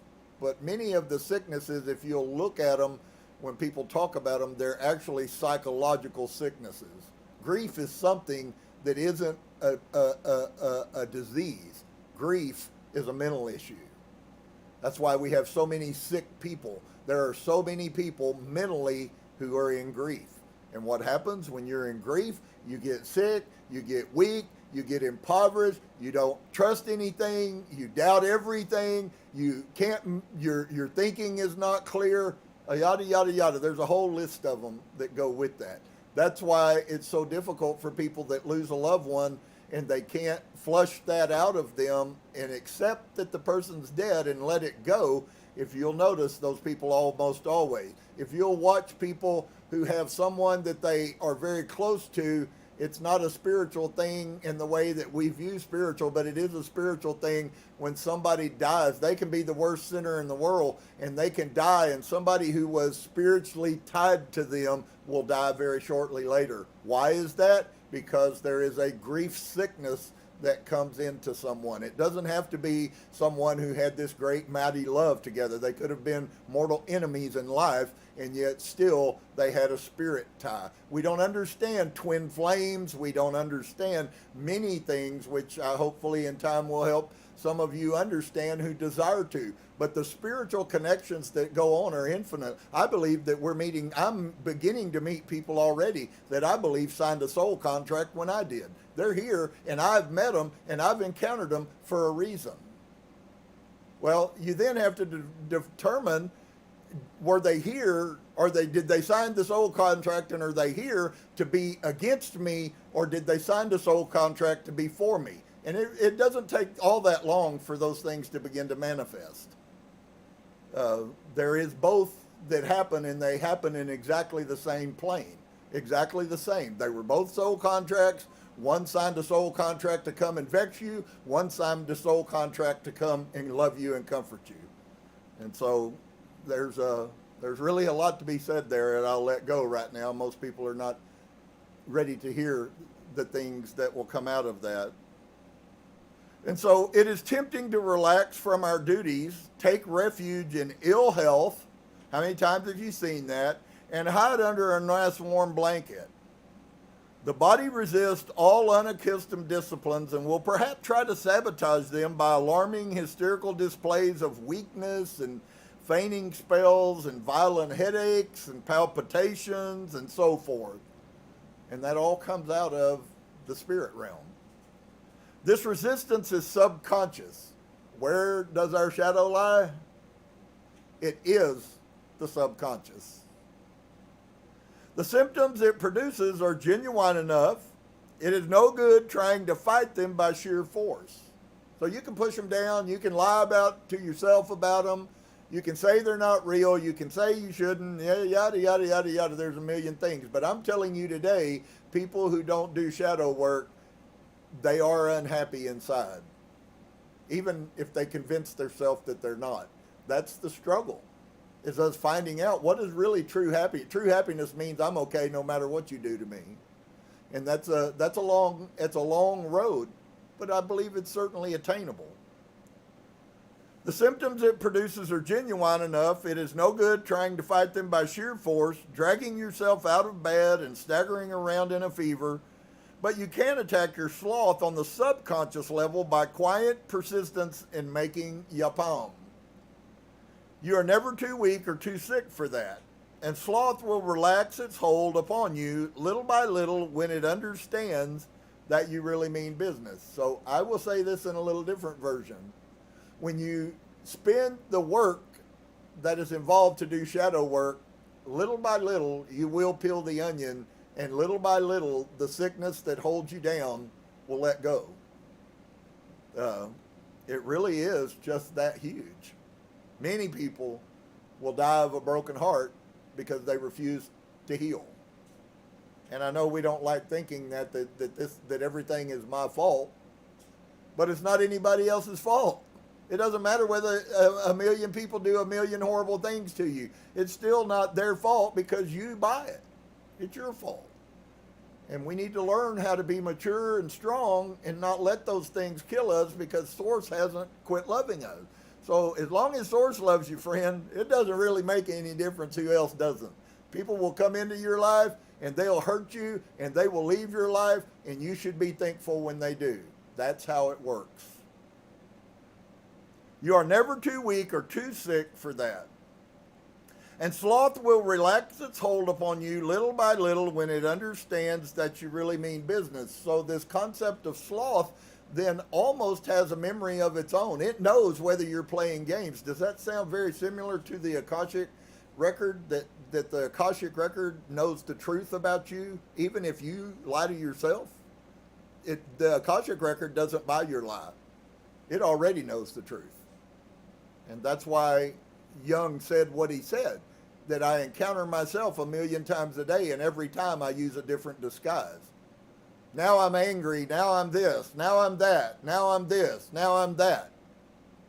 You're just hiding from the truth. When an aspirant enters upon the spiritual life, he naturally does so with great enthusiasm, and I've watched it. The first steps he takes are almost always accompanied by feelings of peace and delight. So if you have come to that place and you feel that, then you've just begun the first leg. But you need to learn more, because that's not the whole picture. It's not all just bliss. Everything seems so easy and so inspiring. Have you experienced that? It is therefore very important that he should realize right from the start that this mood will not continue uninterrupted. So if you've experienced that, just get ready, because that's going away.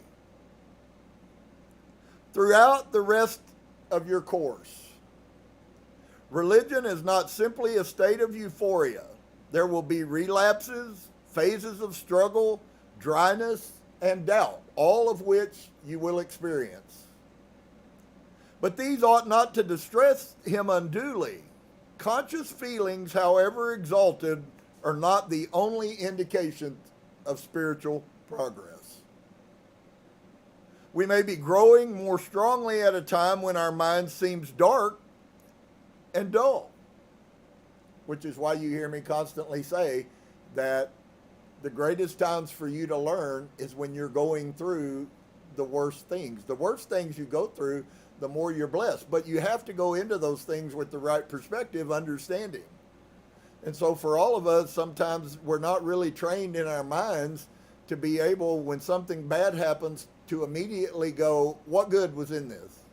What did Source want me to see? What lesson did I need to learn from Source? And I'm slow, but I'm starting to learn and put those things together, and it's helping me step by step get faster and faster and faster and faster, and I find out I'm less angry, although it doesn't mean I'm perfected and I never get angry. But I'm not near as angry as I used to be, and that's in a very short time, and it's because I realized that it doesn't really matter. Source he hasn't changed his mind about me one thing. He keeps talking to me. I said it when I left Christianity. Well, either God's going to quit talking to me, or Christianity is not the place. And can I be honest with you? He's never quit talking to me. Christianity ain't got nothing to do with spirituality. It's all a dog and pony show.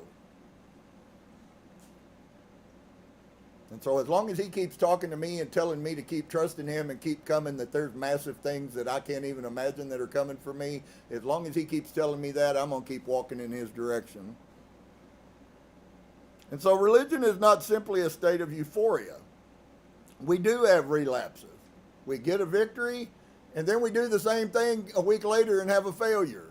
It's okay. What do? You recognize I had a failure, but I had a victory, and because of it, I'm going to do what? I'm going to let it go. Right? There's nothing else for us to do. Friends, we got to quit holding on to things. I look back over my life, and I hate to say, I won't say who they were, but somebody important in my life growing up was the best teacher that I ever had about how to hate things. And I found out that psychologically that's been with me my whole life. It's easier to hate things than it is to love things. And it was because somebody that was very prominent in my life has no problems in telling you that they can hate faster than anybody, and they hold grudges better than anybody. Guess what? If that's all you're programmed with, that's what you're going to be. You have to undo that. And so I'm not quite sure that many people really understand what this whole shadow thing is really about. And if you are one who doesn't want to look at yourself, I think growth is almost impossible. And so religion is not simply a state of euphoria. It's not just some feeling. Getting the thing and having a time of season of peace, it's known that that's going to happen. You have found the truth if you haven't done anything else, but that'll fade away. And now that you have the truth, now you got to do something with it. And so when we have those hard times, does it mean God has left? Any of you ever felt like God's left you? I know I've certainly said that in the past. Even as a Christian pastor, I used to go, God, have you left this place? Things go bad, 29 people lose their mind and act like idiots, and you just ask yourself, did something happen that I don't know about? But those are really some of the most powerful times that we can live in. And so we should never listen to the promptings of sloth. What does sloth say? Quit. which will try to persuade us that this dullness is a sign of failure. And so when you hit these stages, please do yourself a favor, because if you don't, it will not be good on you in the long run. You're going to encounter them.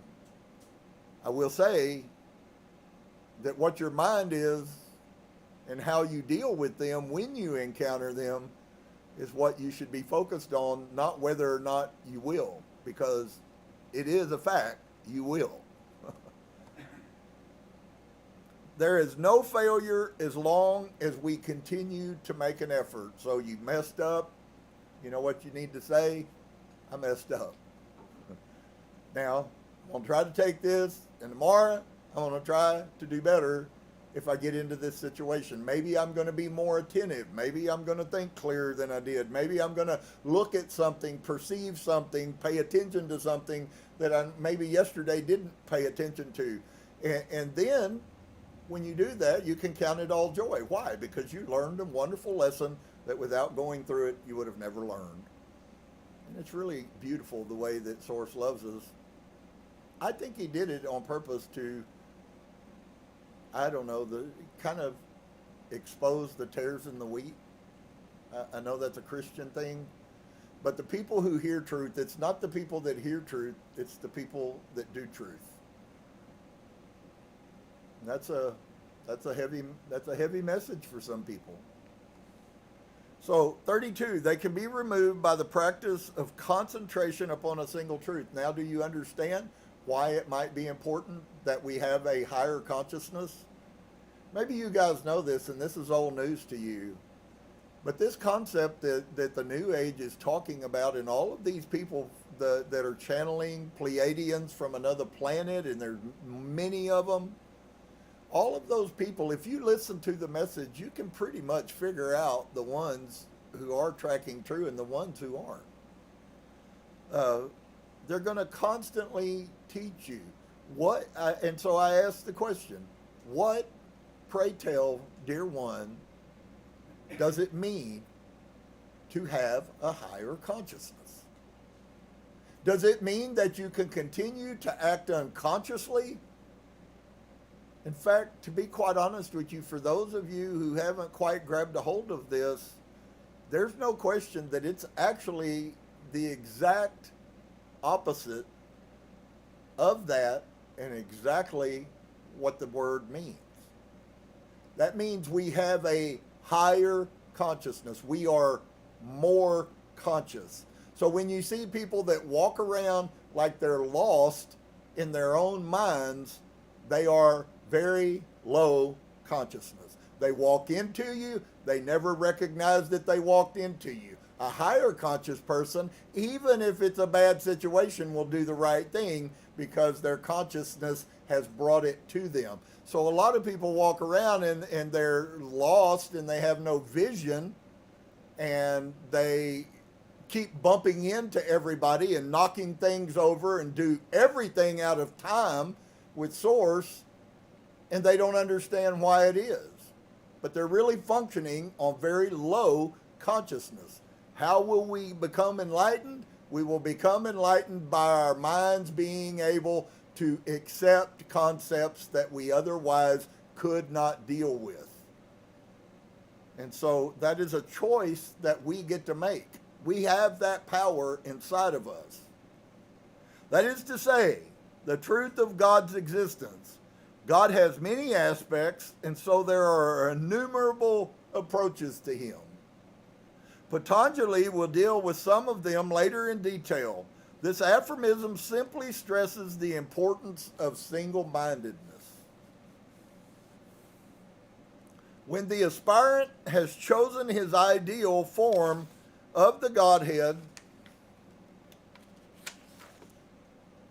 and his way of approaching it, he must hold fast to that. Some people are apt to be too Catholic in their attitude to religion. They try a little of this cult, a little of that, and they fail to follow any one path through the goal where all are united. Sri Ramakrishna compared them to the man who digs a number of shallow wells but never goes deep enough to find water anywhere. In order to achieve this concentration, we must calm and purify our minds. Patanjali now tells us how to do this. He prescribes the mental attitude which we should take toward our neighbors in this world. Isn't it funny that the only words that he has to help you are to change how you deal with your neighbors? Verse 33. Undisturbed calmness of mind is attained by cultivating friendliness towards the happy, compassion for the unhappy, delight in the virtuous, and indifference towards the wicked. How many of you feel really comfortable with what was just said? The mass majority of people do not feel comfortable with that statement, because it means that your failure is to love those who need love the most. Wow. That's pretty heavy. And if you don't understand that it's heavy, I'm sorrowful for you. But friends, those words are deep. You want to watch somebody who makes a change? Watch how their compassion for other people is. I did a study in Christianity about Yahusha, and you don't hear it in everyone, but if you watch his behavior, every single time he was a sucker, man, for compassion. If you came to him and he could sense your heart, so he often did not have compassion for those who were fake. How do I know that? The pool of Siloam. Why didn't Yahusha just go to the pool of Siloam, where at the time we know that when the spirit forces moved the water, there was a healing that went on? But why did everyone not get healed? Because there was a spiritual thing that was going. That wasn't about the waters being spun. That was the waters that the spirit was spinning. And those people who are real, Source knows the truth about you that in many cases you don't know about yourself.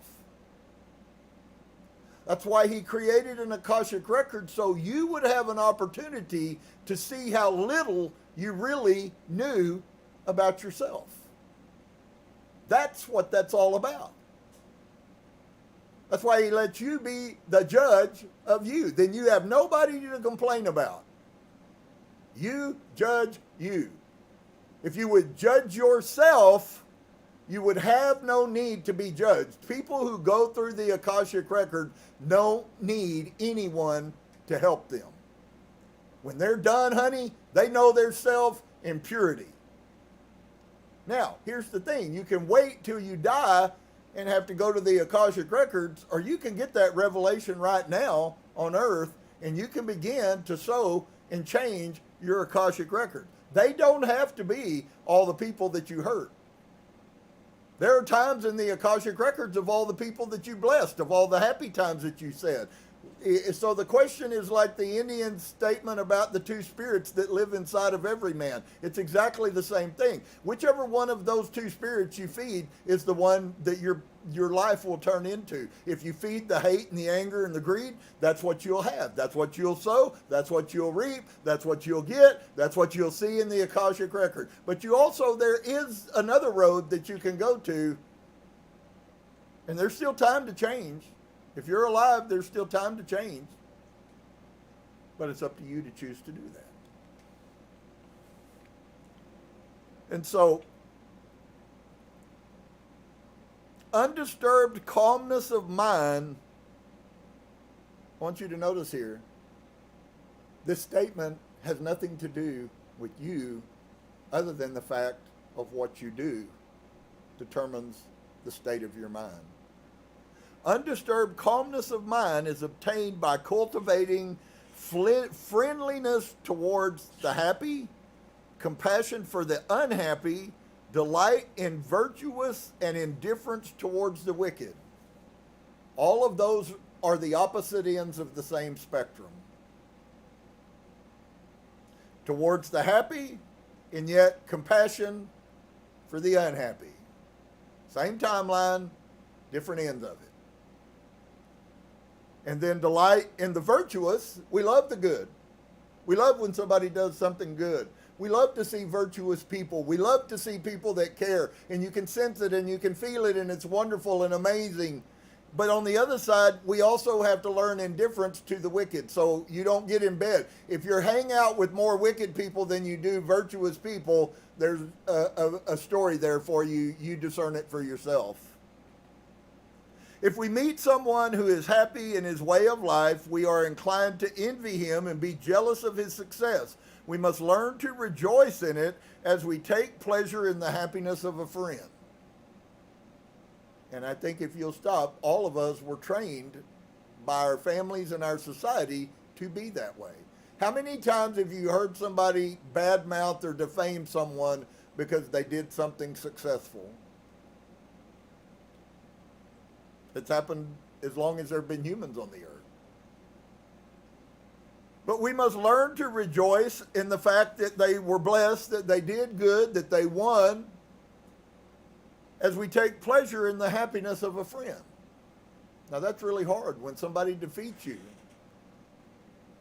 If you tie this into sports, if you're playing in a football game, how many people do you see at the end of a football game after you lost and you're beat up and hurting? How many people do you see that go hug each other's necks and they smile and dance and they go hang out and party afterwards? If you've never been around that environment, I guarantee you there's lots of words said in locker rooms. I know that firsthand. If someone is unhappy, we should feel sorry for them instead of despising him or criticizing him for bringing misfortune upon himself. So do you notice that they didn't do away with misfortune being brought by themselves? The thing that is our job is to be joyful for them and with them. That has to do with them. That you necessarily can't change. They have to. But I'm not glad that you made this decision to make yourself unhappy. It's back to that thing of Yeshua. Almost every healing he did, you can find the connotations either in his behavior before or his behavior after of finding compassion for the person. Do you know the truth of the matter is there was probably not one of those people who quote unquote deserved to be healed? He felt compassion for him. And it wasn't always. You don't find him feeling compassion for the high priest, do you? He felt compassion for the meek and the lowly. And he said that. I came to these people, the meek and the lowly. And so if all you're concerned about is name dropping and all the people that you can hang around that make you feel like you're somebody, then you probably will be prone to have a compassion problem. And without compassion, I don't think there's much power. The virtue of others is apt to irritate us because we take it as a reflection upon our shortcomings. We are tempted to snare at it and suggest that it is only hypocrisy. Heard all those things. On the contrary, we should delight in it and see it as an inspiration to ourselves to do better. Wow, that's a little different perspective than what our society wants to teach us. As for the wicked, we must remember the Christian teachings. Be not overcome with evil. So even in that, and it really does speak to, and I'm not saying I'm perfected, but I am telling you many of these things slowly but surely, I am seeing them and I am recognizing them. We have to constantly keep our minds on guard, and not, although we do about other people, but the one we have to guard the most is ourselves. When those things come, it's not good for us if we allow those things to get in us. And the only way that we can do, first off, is to be conscious enough to recognize what's happening. This feeling I have right now, instead of going, oh, well, and making an excuse for it, we recognize. I've said it recently. Of course, some of this I've said for 30 years, and as a counselor in Austin, I actually saw it and said it a lot. But there's a misnomer going on in this country that when children do things that are wrong, you should never show them that they upset you. And my friend, that's the greatest lie that ever happened. Children need to know that their bad actions affect people just like their good actions affect people. And that's not being hard or mean or overbearing. But you have to show that with love. I haven't always been guilty of doing that. Although even when I've been my hardest, it was because of love, because I don't want my children doing all the things that hurt their life. And so how can you love somebody when you continue to teach them to do stupid things and make it okay? It's ludicrous. But that's what this society is programming. Ask yourself, why does this society say that no one should have to take responsibility for their bad behavior? It's obvious. It's part of the scam. That's how they make you mindless. Can you see the war? Maybe you haven't seen it yet, but let me tell you about the war that's going on in the heavenlies. The war that's going on in the heavenlies is a war for the minds of humanity. I'm sorrowful you don't know that. It's not about Republican and Democrat. It's not about Israel and Iran. It's not about Russia and the Ukraine. It's a war going on in the spirit realm for the minds of humans. This is a mind game. And I now can say that because I'm not a human. I am a spirit that is only in this body for a very short time. And it's a mind game. They want your mind.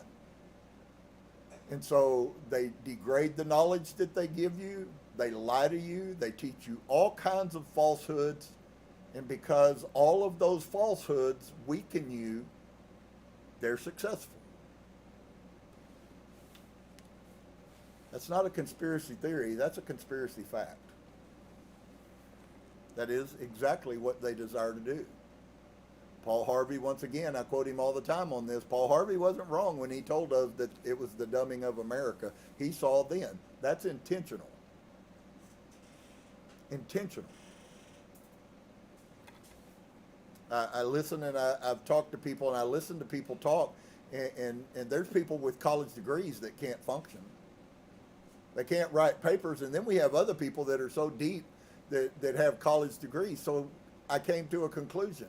It ain't got nothing to do with the college degree. People who have intelligence whether they go to school or don't go to school. That's why most of your millionaires in America did not, at least early on, did not go to college. It had to do with the mind. And so if we sit around and we allow our minds to degrade and not work them and not practice them and not use them, then our minds become weak and we then become in bondage. So if someone harms us or hates us, our first instinct is to answer them with hatred and injury. We may succeed in injuring him, but we shall be injuring ourselves much more. Man, this is such a beautiful principle for us. I'm going to say it to you again. Maybe, maybe you didn't hear it in Christian church, but here it is. When you hurt someone else, you hurt yourself more. I don't care if you didn't see an immediate hurt. The damage you did to yourself will be greater than whatever damage. So when you think about that, the damage that Hitler did to himself was infinitely bigger than the damage he did to all of those people. When you begin to look at the truth of what source is, he's perfection. In him there is no screwed up subconscious. He is all consciousness. That's why the scriptures tell us God already knows what you need before you ask him, but you need to ask him anyways. He's all consciousness. No fake.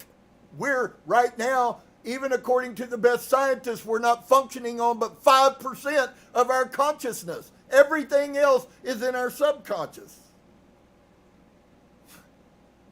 You have any clue about what you could be if you were 50% conscious? My God, you would never make a mistake. You make mistakes because you're unconscious. And we don't see that because we think of somebody being unconscious as somebody got hit on the head and knocked out. Or somebody who's laying in a hospital bed. But friend, that's the least of it. Those people have a right to be unconscious. We walk around unconscious. That's why they talk about those who, the dead man walking. A concept of the dead man walking is an unconscious man walking. And so, why are they trying to sell us that all of a sudden there's a raising of the consciousness? And what does that even mean? If you don't know, you might think it's anything. Once you find out, you very clearly understand exactly what it is. You look at people and they do bad things, or they do things where they don't care about how other people feel about it, and you just have to learn to see this person's on a journey and they obviously don't get it. Am I supposed to cause myself strife because they don't get it? Sometimes yes, sometimes no. Not everybody's my child. I'm going to do what's right with my children. I don't care who don't like it.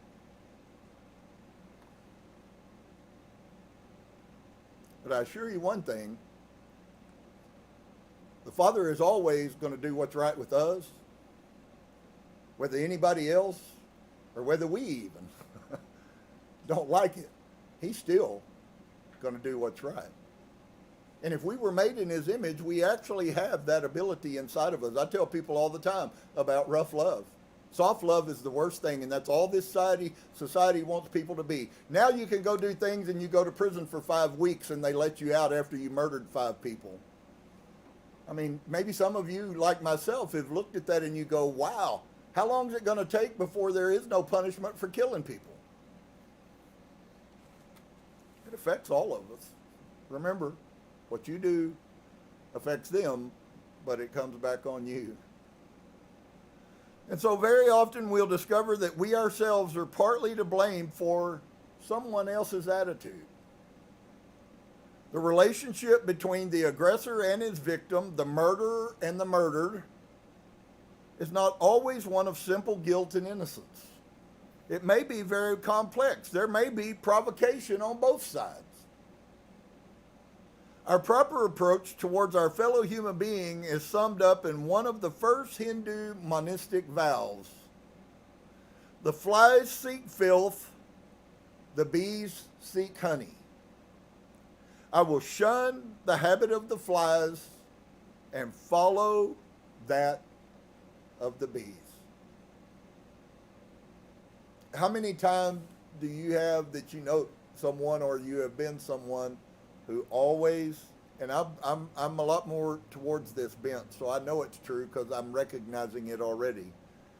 But how many of you have always, every time something's said, it's always the bad perspective of it? Yeah, I was raised that way. And while that is a truth, that is not ultimate truth, because that timeline can be changed. Ultimate truth you can't change. You only change it in your mind. But if you can change the situation, then that means that it's a timeline that you created. And so our proper approach towards our fellow human beings is summed up in one of the first of the Hindu monastic vows, that the flies seek filth and the bees seek honey.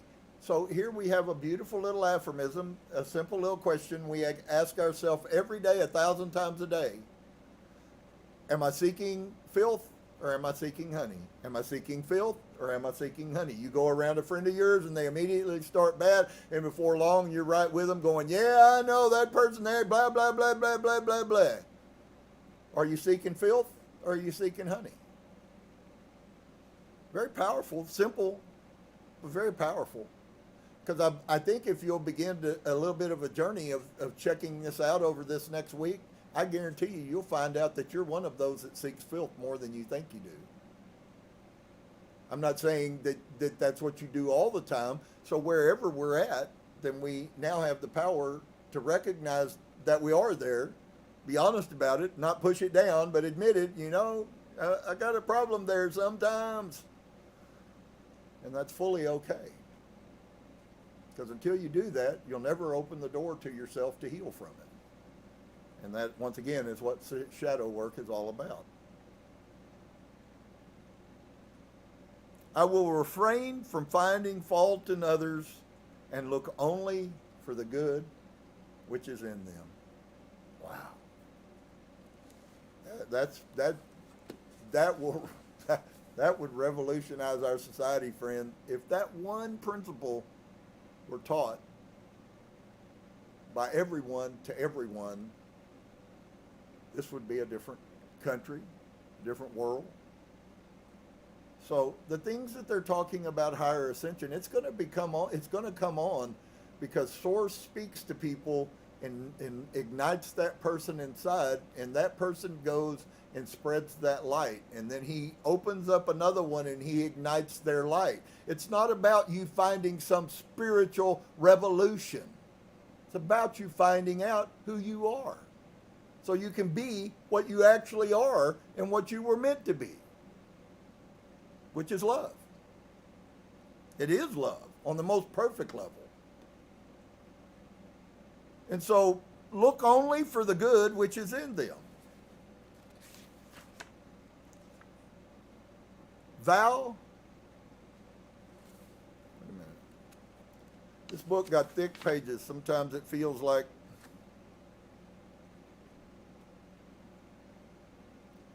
I refrain from finding faults in others, and I look only for the good which is in them. That is a vow which we should all take and try to live up to.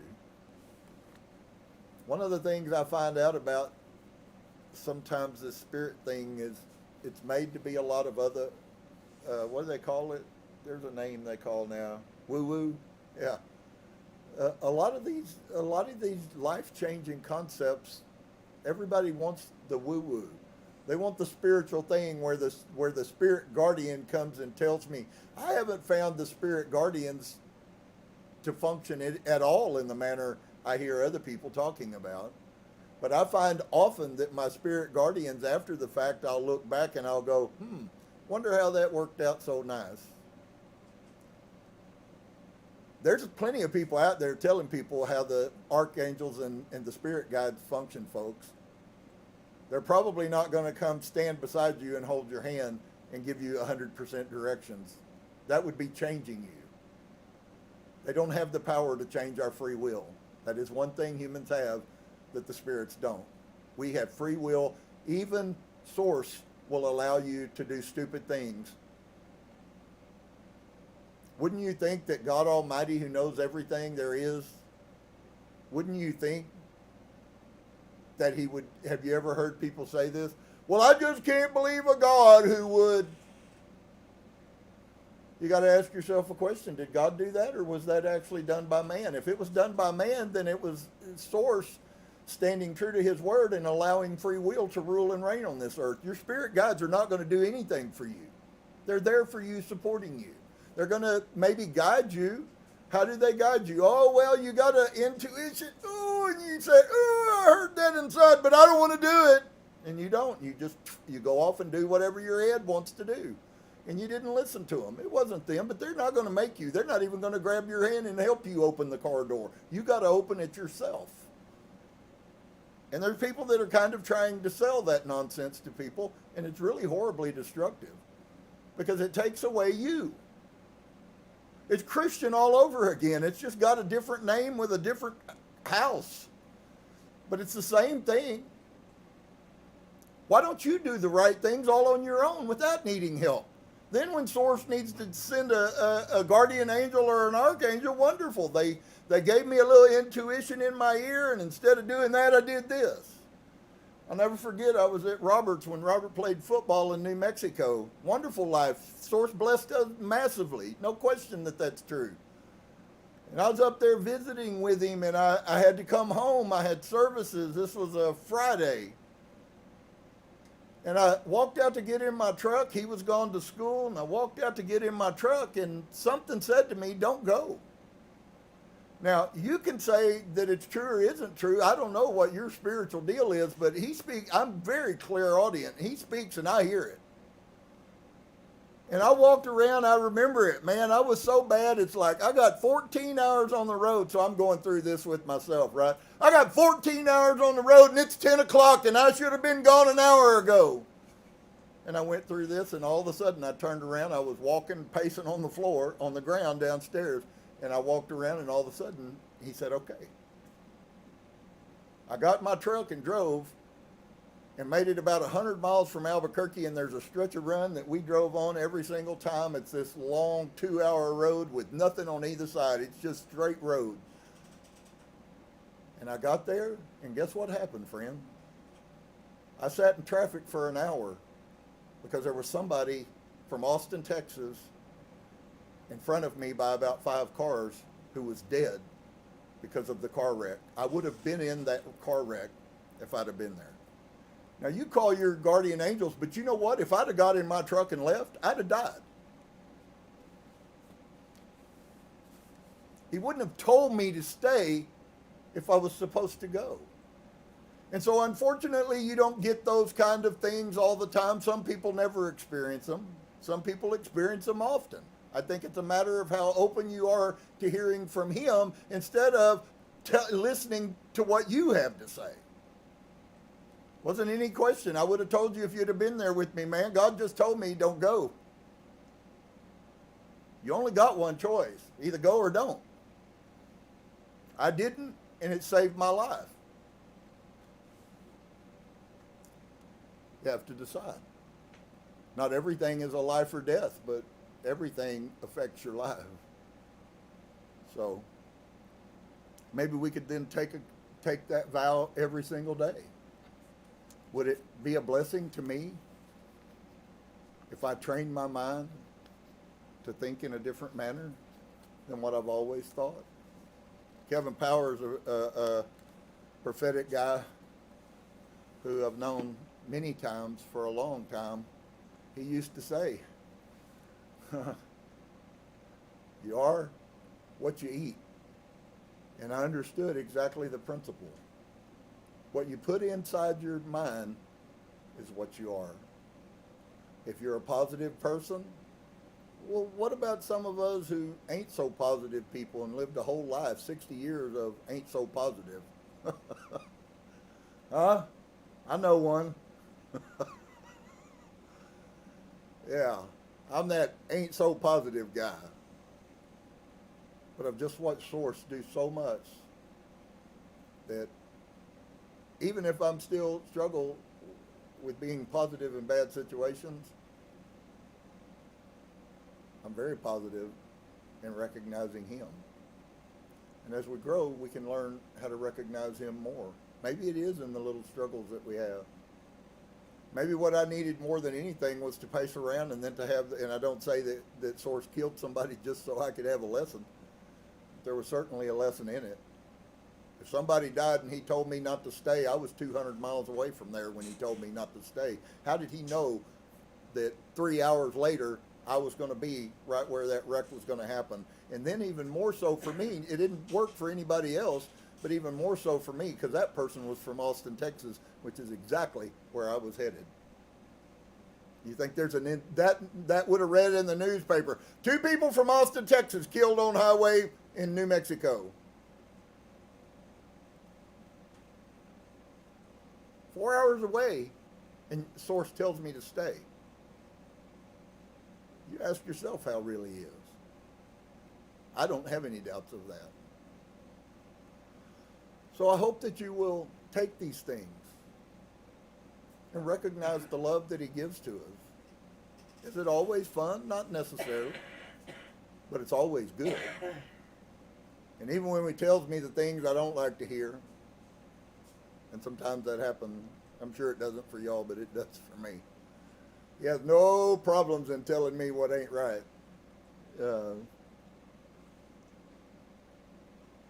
Wow. How amazing he is. That he can speak to us and protect us. that he gives us people. I think about this. My spirit guide is an Indian that was in my family 200, 300 years ago. That was quite revealing to me. Many of you feel like you're alone, and yet I promise you, you're not. I promise you, you're not. There's people you've never met that were part of your family lineage that are with you still. Every day, saying, don't do it. Don't say it. Don't go there. And guess what we do? Many times, not all the time, many times we do it, we say it, and we go there. So it was a choice that you had to make. And so as we grow to learn, I believe with all of me, we have the capacity to learn how to walk where it's not, I don't know, such a difficult thing to do. We become comfortable with doing what's right more than we become comfortable doing what's wrong. And I promise you that as you do that, your life is just it's going to blossom. You're going to be better. You're going to see more victories. You'll feel his presence and his love constantly. It's not that it's not there. It's that you can't feel it. When we do wrong, our subconscious has an ultra ego. And when we do wrong, your subconscious notes that heavier than when you do right. You ever had to remind yourself of the things you did that were good, but you can remember all the bad ones? Guys, that's how we get destroyed. So, he's trying to bring all of us to a place where we can begin to heal. And really, it's not all about us getting a healing. It's about us getting healed so that we can then take his light. And that, my friend, is the final story. So, bless you guys. I hope that you will take some of these things and you will begin to apply them. If you have failures, pick yourself up, let it go, and go on. There's no reason to be condemned about anything. My gosh, we all make mistakes. You know, sometimes what we would deem as being wrong is actually right because we learned the greater lesson out of it. I don't say do wrong so that you can learn the greater lesson, but sometimes we do wrong, and that's how we learn the greater lesson. And so blessings to you. I hope you will experience, take them, put them in your life, and I promise you they'll begin to flip your life upside down. Namaste.